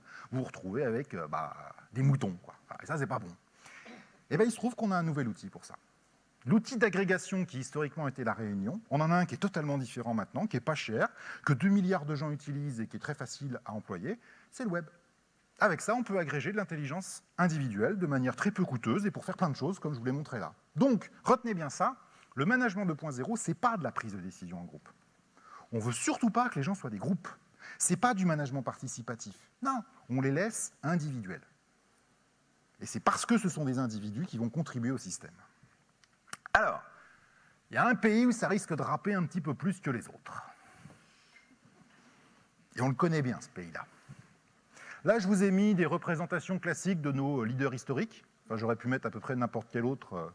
Ils sont à peu près dans la même posture. Il y a un pays où ça marche pas bien de se dire que les gens de la base, ils peuvent prendre des décisions très importantes. Il y a un pays où la hiérarchie, ça compte. Il y a un pays où tenir son rang, c'est important. Moi, j'enseigne dans des programmes où il y a quelquefois jusqu'à 40 nationalités différentes. Les Français, on les repère vite. Hein. On les voit assez vite et comment ils fonctionnent. Il y a un ouvrage que je vous conseille très fortement là-dessus, qui s'appelle « La logique de l'honneur » de Philippe Diribarne. Je ne sais pas si vous avez déjà entendu parler de ce bouquin. Diribarne avait fait un truc très malin il y a bien 25 ans maintenant. Il fait une étude, c'est un sociologue, il fait une étude où il prend la même entreprise, c'était Péchinet en l'occurrence, qui avait 3 usines exactement identiques, qui avaient exactement la même activité dans 3 pays différents. Il y avait une usine aux États-Unis, une usine en Hollande et une usine en France. Vu que c'est la même entreprise et que c'est la même activité, que c'est la même usine, que c'est les mêmes outils, les différences de fonctionnement interne ne peuvent pas être explicables par l'activité. Elles ne sont explicables que par la culture locale. Et donc, il va analyser les différences de culture locale grâce à ça. Comment est-ce que les relations sociales fonctionnent à l'intérieur des 3 usines? Aux États-Unis, ça fonctionne sur le contrat. Tout ce qui est dans mon contrat, je le fais. Si vous me demandez de faire un truc qui n'est pas dans mon contrat, ça me fait même rigoler que vous me demandiez. C'est pas dans mon contrat, c'est pas mon problème, je le fais pas. C'est la méthode à l'américaine. En Hollande, aux Pays-Bas, ça va être le consensus. Il faut d'abord qu'on se mette tous d'accord sur comment on va faire, et une fois qu'on sera tous d'accord, ça prendra peut-être du temps, et bien une fois qu'on sera tous d'accord, on pourra le faire. Mais d'abord, on va tous se mettre d'accord. Et il n'est pas question de faire un truc sur lequel quelqu'un ne serait pas d'accord. Et en France, comment se règlent les relations sociales en France? Eh bien, d'après Diribarne, c'est le titre de son livre, par l'honneur. Qu'est-ce qu'il veut dire par là? Par le fait que chacun doit tenir son rang. Et tout le monde a un rang dans le système. Tout le monde a un rang. Le vigile à l'entrée, il a un rang. Le patron, il a un rang. Et si vous demandez à quelqu'un de faire quelque chose qui ne correspond pas à son rang, quel qu'il soit, vous l'insultez définitivement. Et ce sera terminé, vous ne pourrez plus jamais discuter avec lui. En revanche, il y a des gens qui seront prêts à faire des choses qui n'ont strictement rien à voir avec leur fonction, parce qu'il s'agit de tenir son rang. Et ça, c'est très caractéristique quand même. On est dans un pays qui fonctionne quand même extrêmement précisément, avec des castes très précises. Ce que je vous racontais tout à l'heure sur les malheurs de ce pauvre Henri Fayol qui n'avait pas fait la bonne école, évidemment, ça rentre dans cette logique-là. Bien, on arrive vers la fin petit à petit. Conclusion de tout ça. Première chose que je voudrais mettre en avant, c'est que quand même tout ça, ça provoque une redistribution du pouvoir qui est quand même assez inquiétante. Surtout quand, comme vous, on est en haut. C'est un petit peu embêtant quand on est chef de voir que la base peut se mettre à faire des choses. Cela dit, le problème, c'est que l'exemple vient de haut. Alors, on va avoir quelques exemples qui sont quand même assez effrayants dans des industries qui, pour l'instant, ne sont pas les vôtres, mais ça fait très peur. Je ne sais pas si vous avez entendu parler de TripAdvisor. Vous n'avez pas des amis qui ont un hôtel? Si vous avez des hôteliers parmi vos amis, c'est terrifiant, TripAdvisor. C'est-à-dire, TripAdvisor, vous savez certainement, vous l'utilisez, mais cette fois-ci pour aller en vacances, c'est les gens qui donnent un avis sur la qualité des hôtels. Et c'est en train de remplacer totalement toute forme de marketing que peuvent faire les hôtels, tout ce qui peut être... Ah oui, aussi un métier qui disparaît très rapidement, là, c'est guide touristique. Ça, c'est fini aussi, hein. Guide du routard, tout ça, vous oubliez, ça n'existe plus. C'est-à-dire que les gens vont directement donner leur avis véritablement sur ce que c'est que le produit. Alors, il y a un truc qui fait encore plus peur aux hôteliers en ce moment, c'est Couchsurfing. Je ne sais pas si vous connaissez ça. C'est les vacances gratuites. Oui, c'est-à-dire que vous vous inscrivez sur Couchsurfing, et en vous inscrivant, vous êtes d'accord pour qu'il y ait des gens qui viennent dormir chez vous s'ils viennent visiter votre ville, Mais vous pouvez aussi aller visiter les villes de ceux qui se sont inscrits. Et ils en sont à plusieurs dizaines de millions d'échanges. C'est-à-dire que ça commence à représenter une activité non négligeable sur l'hébergement. Maintenant, le truc qui fait le plus peur, et là ça va vous toucher forcément dans pas longtemps si ce n'est pas déjà le cas, c'est Groupon. Ça commence déjà? Là, vous n'allez pas y échapper à Groupon. Hein. Donc c'est des particuliers qui font des centrales d'achat. Ça, c'est quand même pas normal, quoi. Un particulier, normalement, c'est un particulier, il n'a pas de pouvoir de négociation, cet homme-là. Eh bien si, ça y est, il a décidé qu'il aurait un pouvoir de négociation. Et ils en sont à exiger des choses qui sont extrêmement pénibles pour un certain nombre de fournisseurs. Donc une redistribution du pouvoir, et je vous disais, l'exemple vient de haut, c'est quand même lui aussi qui a déclenché tout ça. Hein. Le premier homme politique à avoir utilisé massivement les outils de réseaux sociaux, c'était Obama, et ça a largement contribué à son élection. Au passage, je disais tout à l'heure que le management 2.0 avait tendance à contester les institutions et notamment les entreprises. Il y a une autre institution aussi qu'ils ont dans le collimateur, c'est l'État. Ah oui, pourquoi on aurait besoin d'un État au fait? On peut tous décider entre nous. C'est plus simple. Tiens d'ailleurs, dans ce qui s'est passé ces derniers temps dans la révolution arabe, c'était très intéressant de voir d'un côté tout le rôle qu'a tenu Facebook, notamment en Tunisie, qui a quand même été apparemment très important. Et alors j'ai trouvé génial la riposte que faisaient les autorités égyptiennes. Ils avaient envoyé des gars avec des chameaux. C'est-à-dire les types s'organisaient avec Twitter et Facebook, et les autres en face, ils envoyaient des chameaux avec des types avec des battes de baseball. On sent qu'il y avait une différence de génération quand même sur la manière dont on conçoit les problèmes. Ouais. Et d'ailleurs, ils n'ont pas tenu très longtemps, les chameaux en question. Quel avenir pour les managers à partir de ça?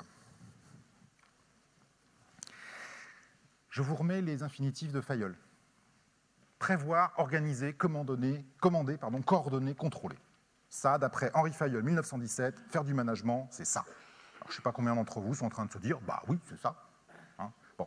Sachez que si je montre ça à mes élèves aujourd'hui de 20 ans, je leur montre ces infinitifs-là en disant, voilà les petits gars, c'est ça le management, qu'est-ce qu'ils imaginent comme patron en face? Ils imaginent à peu près ça. Alors, je ne sais pas si vous voyez qui est ce monsieur qui respire l'exubérance, l'enthousiasme et la joie de vivre, avec quand même cette injonction fabuleuse ici. Think, c'est un ordre. Je vous ordonne de penser quand même, hein, c'est pas rien. Et bien mine de rien, c'est un grand entrepreneur et un grand innovateur, c'est le fondateur d'IBM, Thomas Watson. Comme quoi, hein, on peut créer une grande entreprise très innovante en ayant un look qui n'est pas forcément très très folichon. Ce qui est certain, c'est que ça ne marche plus très bien comme ça aujourd'hui. Et que les infinitifs de Fayol, il faut les faire évoluer. Alors si on les fait évoluer, moi j'ai tendance à dire que, au lieu de prévoir, c'est plutôt initier, parce qu'il va falloir à un moment ou à un autre initier la réflexion sur quelque chose, lancer le débat, dire il faut qu'on se préoccupe de ça. Et donc être l'initiateur, ce sera important. Il faut aussi éduquer, parce que ce n'est pas tout le monde qui va savoir utiliser ces outils, savoir comment s'en servir, jusqu'à dans quelles limites, etc. Et ce rôle d'éducation, de coaching en quelque sorte, est important. Il faut filtrer. Parce que tout le monde ne doit pas avoir accès nécessairement à tout, peut-être parfois, et donc être capable de filtrer. Autre point très important aussi, de dégager aussi ce qui pourrait polluer le débat quand on est dans une réflexion collective. Ça, c'est important. Il faut entraîner. Si un jour vous avez démarré un forum, vous savez que si vous ne l'entraînez pas, ça s'effondre très vite. Hein. Et il faut mettre de l'énergie, beaucoup d'énergie pour que ça marche véritablement. Et puis surtout, il faut incarner. Ah ouais, parce qu'in fine, il y a quelqu'un qui doit incarner cette décision collective, sinon les gens ne vont pas vraiment adhérer à tout ça. Il se trouve que ces infinitifs-là, il y a quelqu'un qui le fait, ça, sur un bel exemple de 2.0, c'est lui, Linus Torvald. Vous voyez qui c'est ce monsieur? C'est le papa de Linux, hein, le système d'exploitation gratuit. C'est un petit peu l'équivalent du Thomas Watson, mais au XXIe siècle. Alors vous imaginez pas une demi-seconde Thomas Watson en short avec un pingouin en peluche sur les genoux, hein, mais pourtant c'est lui, c'est ce qu'il fait, lui. Dans son réseau Linux, il a initié, il éduque, il filtre, il entraîne et il incarne. Il y a une dernière chose que je dis à mes élèves, c'est que quoi qu'il arrive, la rémunération qu'ils recevront viendra du fait qu'ils seront capables de faire tout ça intelligemment, peut-être un petit peu du rouge aussi de temps en temps, mais il y a une chose pour laquelle ils seront payés, quoi qu'il en soit, c'est la responsabilité. Parce qu'il faudra que quelqu'un endosse la responsabilité de la décision collective. Et c'est pour ça que les rémunérations sont plus importantes pour les responsables, c'est parce que par définition, ils le sont. Donc je ne suis pas très très inquiet pour les managers. Ça va évoluer, il va falloir faire autre chose que ce qu'on fait à l'heure actuelle. Il y a peut-être certaines fonctions, vous l'avez compris, qui n'ont pas un avenir extrêmement brillant, mais pour ce qui est du management, je ne suis pas plus inquiet que ça. Il y a autre chose pour laquelle je suis plus inquiet. C'est les entreprises. Parce qu'après tout, tout ce que je vous ai raconté là, ça revient à dire qu'on n'a pas vraiment besoin d'une entreprise pour faire tout ça. Ma foi, il suffit d'avoir les bonnes idées, de trouver les bonnes places de marché où on trouve les bonnes compétences, mais constituer une entreprise avec des salariés, avec un capital, avec des actionnaires, enfin avec tout ce qu'on connaît depuis 300 ou 400 ans, c'est pas forcément très utile. Puis d'ailleurs, tiens, si on revient à Ronald Coase une seconde, vous vous souvenez, le gars qui avait dit pourquoi il y a des entreprises plutôt que rien, parce qu'un marché, ça coûte à faire fonctionner. Il avait raison dans les années 30, mais aujourd'hui, aujourd'hui, ça coûte beaucoup moins un marché à faire fonctionner. Et l'argument même qu'il avait mis en avant pour dire il faut mieux qu'il y ait des entreprises parce que le coût de fonctionnement est plus faible que celui d'un marché, on peut le retourner comme une chaussette et dire non, regarde, finalement, faire fonctionner un marché, c'est pas si coûteux que ça. Du moins, ça l'est beaucoup moins qu'avant. Alors, je ne suis pas le seul à dire ça. Il y a un type qui s'appelle Daniel Pink qui a écrit un très très vieux livre. C'est un livre qui date de 2001. Donc, je ne sais pas si vous voyez, c'est avant Facebook, quoi. Enfin, c'est incroyable quoi, qu'on lise encore des trucs comme ça. Où il disait, c'est Free Agent Nation. Il disait, moi ce que je sens, c'est que les États-Unis, juste aux États-Unis, sont en train d'évoluer dans une société où il y aura quasiment plus que des freelances. Ce ne sera plus des salariés, les gens, ce sera des freelances. C'est-à-dire ils offriront leurs services à des prestataires en fonction des projets et des contrats, mais plus en tant que salariés. Alors, ce n'est pas un prof, Pink, c'est plutôt un penseur un peu tout fou. Il se trouve qu'il y a un professeur extrêmement respectable du MIT, Thomas Malone, 3 ans plus tard, a écrit exactement la même chose, alors pas du tout avec le même style, mais avec un style très professoral, mais dans son livre The Future of Work, il dit pareil. Il dit moi j'ai l'impression que le salariat, ça n'a plus pour très longtemps, quoi. Et que les gens, finalement, tout autant finalement les entreprises ont externalisé beaucoup depuis les années 70-80, et qu'elles ont comme ça pu accéder à des compétences qu'elles ne possédaient pas, on peut inverser le processus et de se dire mais pourquoi les salariés, finalement, réserveraient leurs compétences à un seul employeur? C'est pas normal non plus, ça doit être équilibré.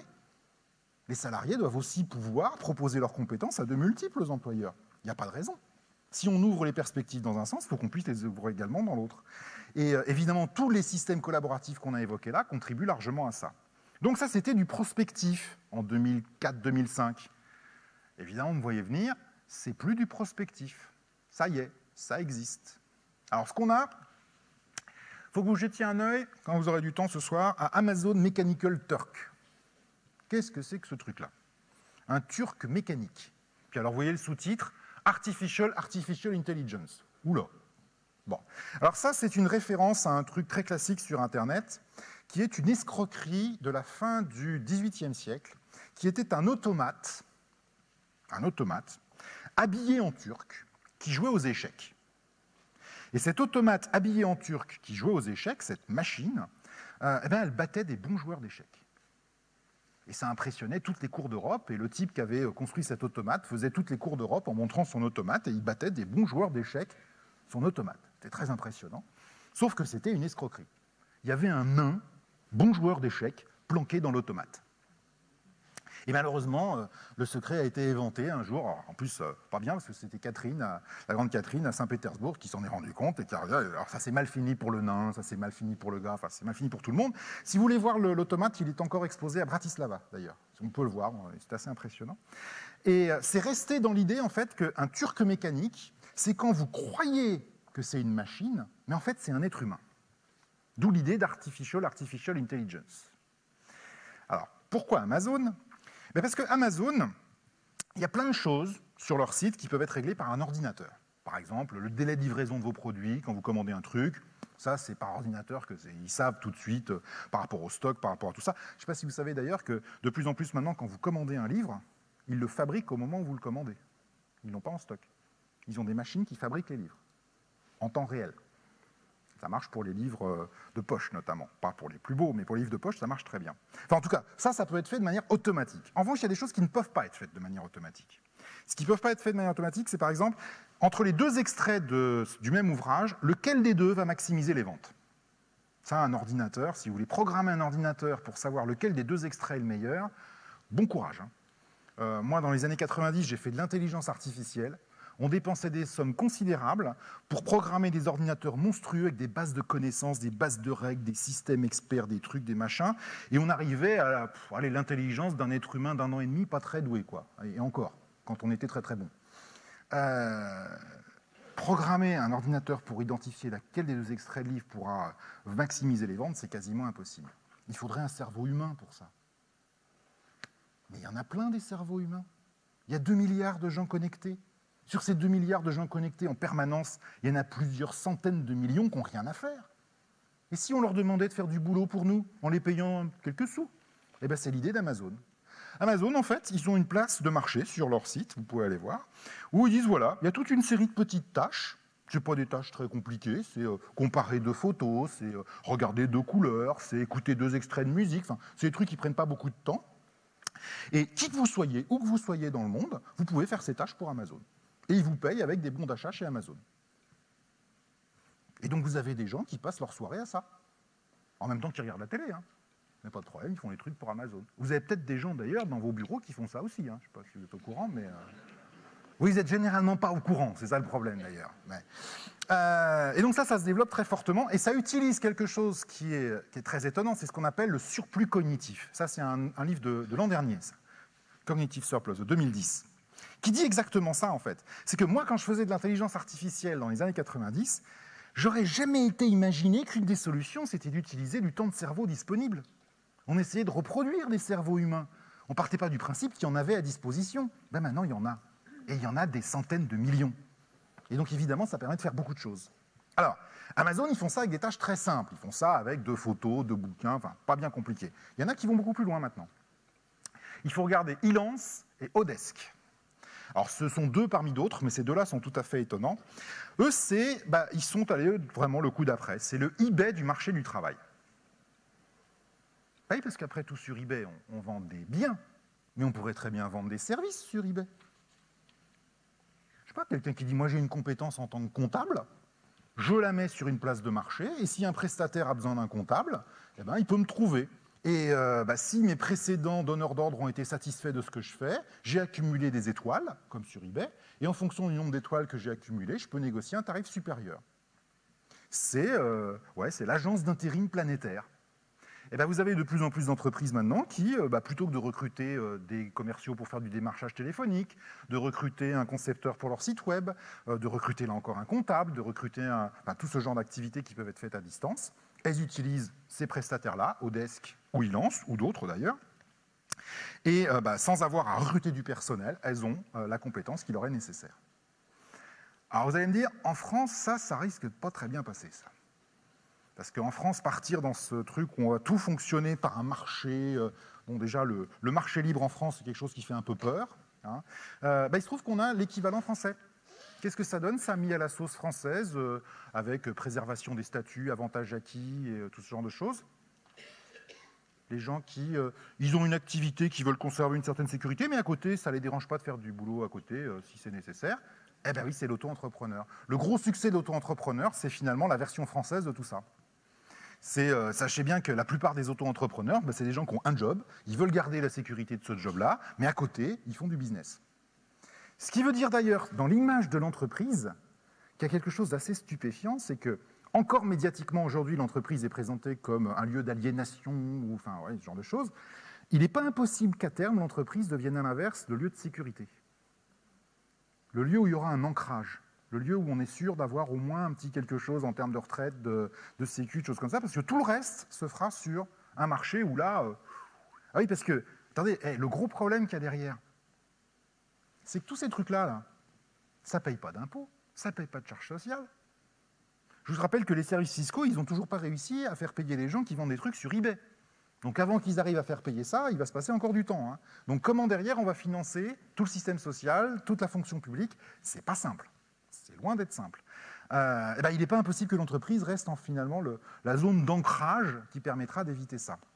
Et si on revient à notre génération de managers nouveaux qu'on évoquait au départ, l'impression que j'ai, moi, quand je regarde de plus en plus les élèves qui sont autour de moi dans les écoles où j'enseigne, c'est qu'il y avait une question tout à l'heure, est-ce qu'ils sont capitalistes? Oui, ça, je pense qu'il n'y a pas trop d'inquiétude là-dessus.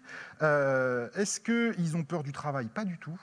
En revanche, je crois qu'ils sont en train de faire une distinction de plus en plus nette entre travail et entreprise. C'est-à-dire qu'ils disent on peut tout à fait faire du travail, on peut tout à fait faire de l'argent, on peut tout à fait faire du business, mais le faire dans une entreprise, ce n'est pas forcément indispensable.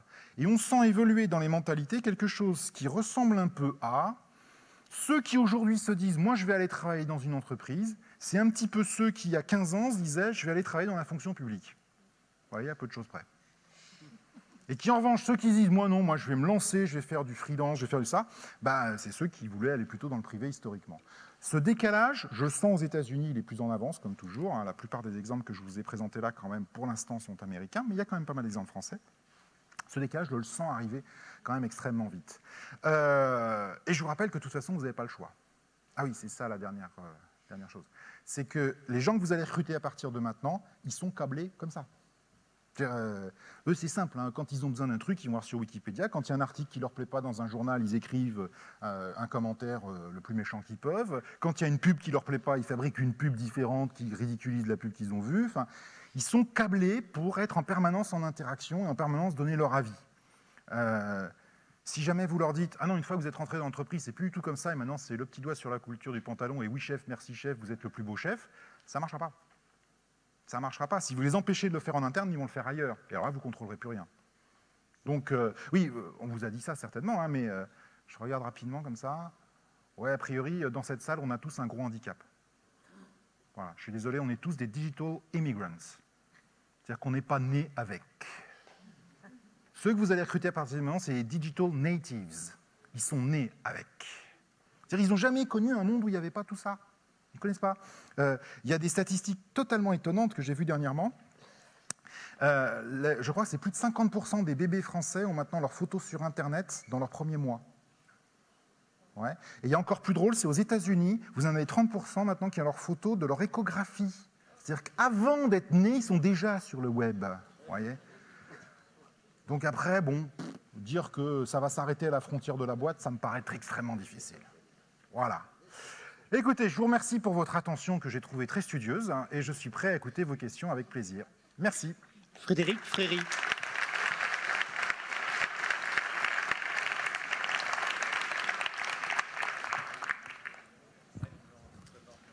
Nous allons prendre 5 minutes pour les questions, s'il y en a.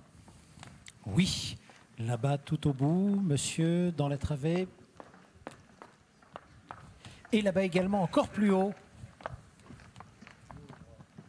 Je vous en prie. Oui. Présentez-vous, s'il vous plaît. Bruno Bossard, AFT Team. J'avais une question sur la transparence, qui me paraît quand même être une notion importante en entreprise, et le secret, donc. Et est-ce qu'il y a des Wikileaks au niveau de l'entreprise, au niveau commercial, j'allais dire, comme il en existe au niveau politique? Et quel danger? Est-ce que ça va venir ou est-ce que ça existe déjà, en fait? Il n'y a pas de raison que ça ne vienne pas. De toute façon. C'est-à-dire que les gens qui sont avec Assange, hein, ils ont clairement dit qu'ils allaient s'attaquer à toutes les institutions. Donc, ce sera d'abord les grandes entreprises. Mais pour ce qui est même des entreprises de manière individuelle, il y a un exemple qui est tout à fait intéressant. Vous pouvez regarder, c'est Mini Microsoft. Alors, c'est quoi cette histoire-là, Mini Microsoft? C'est chez Microsoft, ils n'y croient pas du tout au 2.0. Parce que les dirigeants de Microsoft, c'est les gens qui les ont créés il y a 30 ou 40 ans maintenant. C'est des gens extrêmement intelligents, Gates, Ballmer, etc. Et ils disent, nous, on connaît très bien, la boîte, elle est à nous, le capital, il est à nous, donc on ne va pas faire du 2.0. Et ils ont vu apparaître un blog extérieur qui s'appelle Mini Microsoft. Ils n'ont jamais réussi à savoir exactement qui c'était qui avait lancé ce truc-là, mais ce gars-là, sur son blog, il se mettait à expliquer toutes les décisions du comité de direction et à les commenter.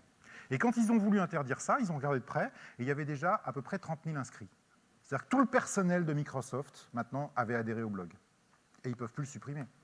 Si vous voulez avoir les meilleures informations qui soient en tant qu'analyste sur Microsoft, c'est plus la peine de lire les documents de Microsoft, il suffit de regarder Mini Microsoft, il y a tout. On explose l'entreprise complètement à partir de là, que ce soit sur les salaires, sur les marchés, sur les tarifs, sur les techniques, sur les projets commerciaux, c'est phénoménal. Ils sont câblés comme ça. Je connais un des distributeurs agroalimentaires qui croît le plus vite en ce moment aux États-Unis, qui est Whole Foods Market. Je ne sais pas si vous connaissez cette boîte-là. C'est plutôt du bio haut de gamme, très joli d'ailleurs. Ils ont des méthodes de management qui sont complètement effrayantes par rapport à ce que vous semblez craindre. Par exemple, quand vous êtes recruté comme manager chez Whole Foods, vous passez les entretiens avec vos subordonnés futurs. Et c'est eux qui décident de vous prendre comme chef ou pas. C'est bien ça, non? Ça existe déjà, oui. Oh, mais je trouve ça sympa. C'est pas nouveau, ça. Oui, mais je trouve ça assez sympathique. On n'est pas tout à fait dans la culture du secret, là, on est sur autre chose. Tout à fait. Et bien, pour aller dans la culture du secret, tous les salaires sont publics dans cette boîte-là. Tous. Parce qu'on part du principe qu'un salaire qui serait pas public provoquerait nécessairement des soupçons, des doutes. Donc, tout est affiché. Il n'y a rien de secret. Je vous parlerai pas de Renault. Ah, bah oui, mais là... Là, ils sont complètement dans la culture inverse, hein, malheureusement. Merci, monsieur. Juste derrière vous. Oui, bonjour. Olivier Mailleux. Et les gouvernements dans tout ça, est-ce que la Belgique ne serait pas déjà au 2.0 ? Très, très bonne remarque. Il y a certains Belges qui commencent à se demander s'ils ont besoin d'un gouvernement. Très sincèrement. Ça fait maintenant combien de jours qu'ils fonctionnent sans gouvernement ? 280. Et ils trouvent que ça, finalement, bon, ça ne fonctionne pas si mal que ça. Sur la révolution tunisienne, notamment, vous avez certainement suivi l'histoire de notre ambassadeur qui a fait une grosse gaffe là, dès qu'il a été nommé.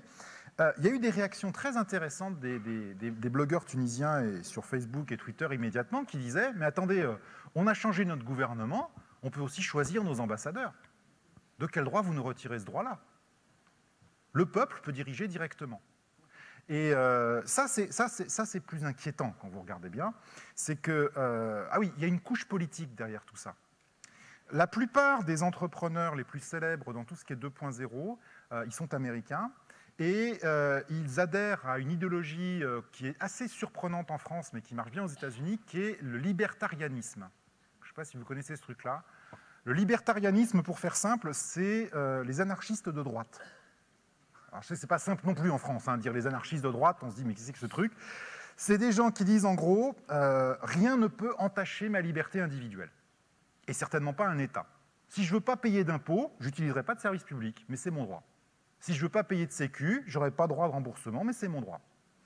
Et c'est un mouvement politique qui est quand même assez actif, avec des gens qui sont des porte-parole importants, comme Clint Eastwood, par exemple. Et évidemment, derrière, la question qu'on doit se poser, et qui est une question que j'adore toujours poser à mes collègues de sciences politiques, ce que, heureusement, je ne suis pas, c'est est-ce que la démocratie directe par Internet, ce serait un progrès ou un recul de la démocratie ?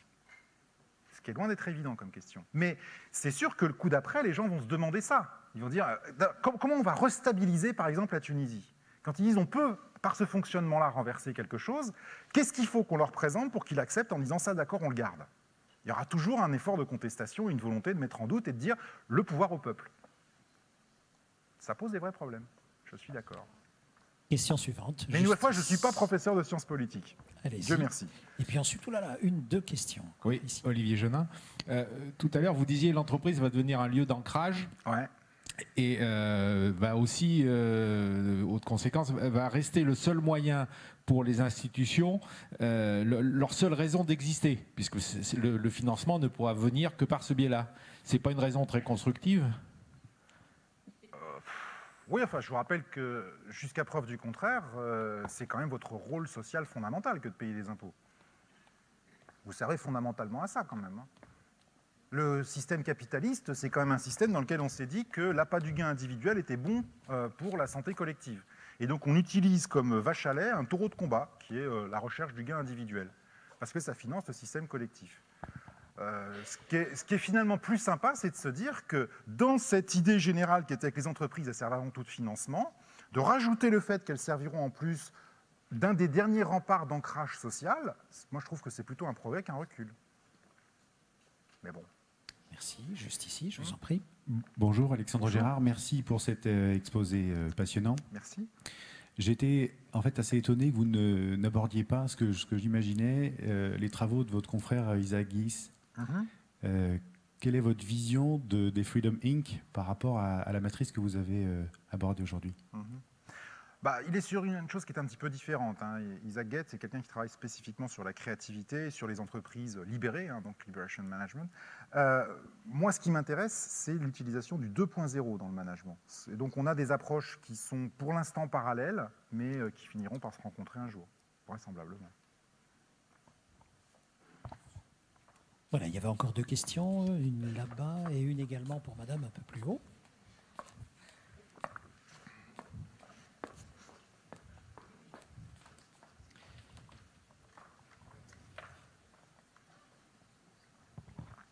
Toutes les entreprises dont vous parlez et qui sont magnifiques sont apparues à côté des entreprises de l'ancienne économie.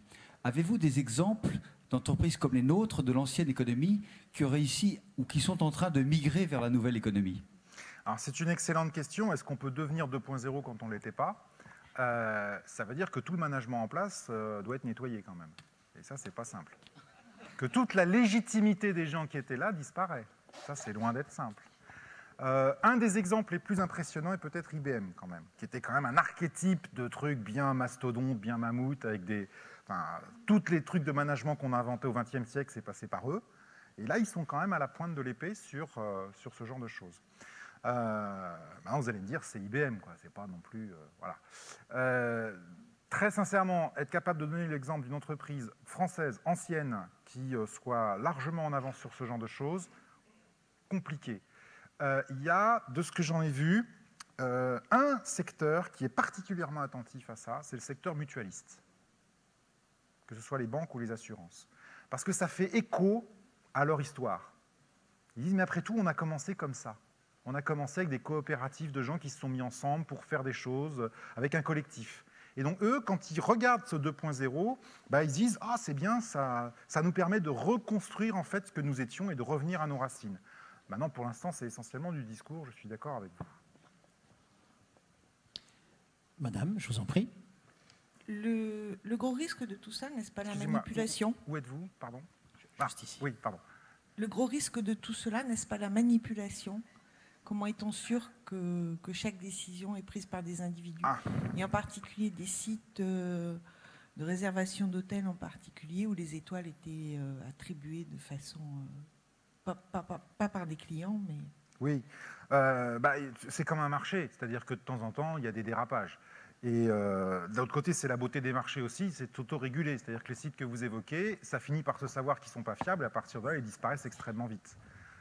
Donc, il n'y a pas de raison qu'il y ait moins de manipulation qu'il y en avait sur les marchés historiques. Il n'y a pas de raison qu'il y en ait vraiment plus. Et en tout cas, le fait que ce collectif soit en permanence en train de l'alimenter permettra vraisemblablement de le régler de manière relativement hygiénique. Enfin, c'est ce qu'on suppose. Une nouvelle fois, les marchés ne sont pas parfaits, Dieu merci. Ce qu'on leur demande, c'est de fonctionner. Après, parfaitement, c'est autre chose. Hein, mais déjà, s'ils fonctionnent, c'est déjà bien.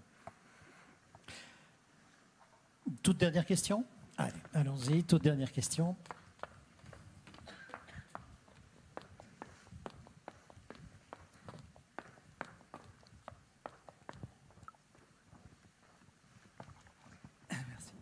Oui, Alain Durand. La seule question que je voudrais vous poser maintenant, c'est en quoi et comment est-on sûr que cette évolution soit inéluctable? Parce que, en fonction de la réponse, si c'est oui, c'est une révolution. Vous savez, 1789, est-ce une révolte? Non, sire, c'est une révolution. Si on répond non, c'est le maintien, c'est la conservation. Et puis si on répond, en fait, on n'en sait trop rien, c'est l'adaptation, ce que toutes les sociétés ont toujours fait. Alors, je suis professeur de stratégie, donc j'ai une capacité d'anticipation à peu près nulle. Personne n'est parfait. Voilà. Donc je ne me permettrai surtout pas de dire quelque chose sur le futur, parce que je sais déjà que ce serait une erreur. J'ai quand même un faisceau d'indices convergents. C'est-à-dire, très sincèrement, la présentation que je vous ai faite là, je suis obligé de la modifier quasiment toutes les semaines. C'est-à-dire, toutes les semaines, il y a des choses nouvelles qui apparaissent, qui sont modifiées avec des sites nouveaux, des nouvelles idées. Enfin, ça bouillonne véritablement beaucoup. Et le passage à l'étape politique, d'ailleurs, qu'on a vécu avec les révolutions arabes, est quelque chose d'extrêmement impressionnant, je trouve. Je sens quand même qu'il y a une vague importante. Après, ce qui va être très intéressant, c'est de voir la capacité d'inertie qui va exister sur les structures existantes.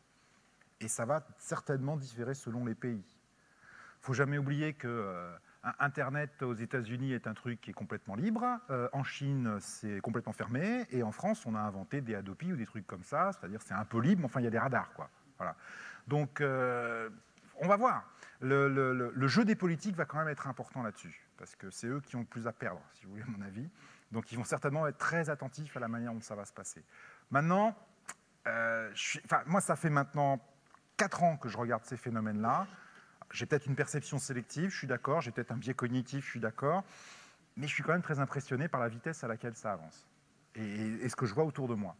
Ce qui m'étonne d'ailleurs, c'est qu'il y ait beaucoup de gens qui ne s'en soient pas rendus compte encore. C'est plutôt ça qui est moi le premier. Ouais, tant mieux, ça sert à ça. Hein, mais Merci beaucoup à chacune et chacun d'entre vous d'avoir ainsi participé aussi à travers ce jeu de questions-réponses. Merci beaucoup, Frédéric.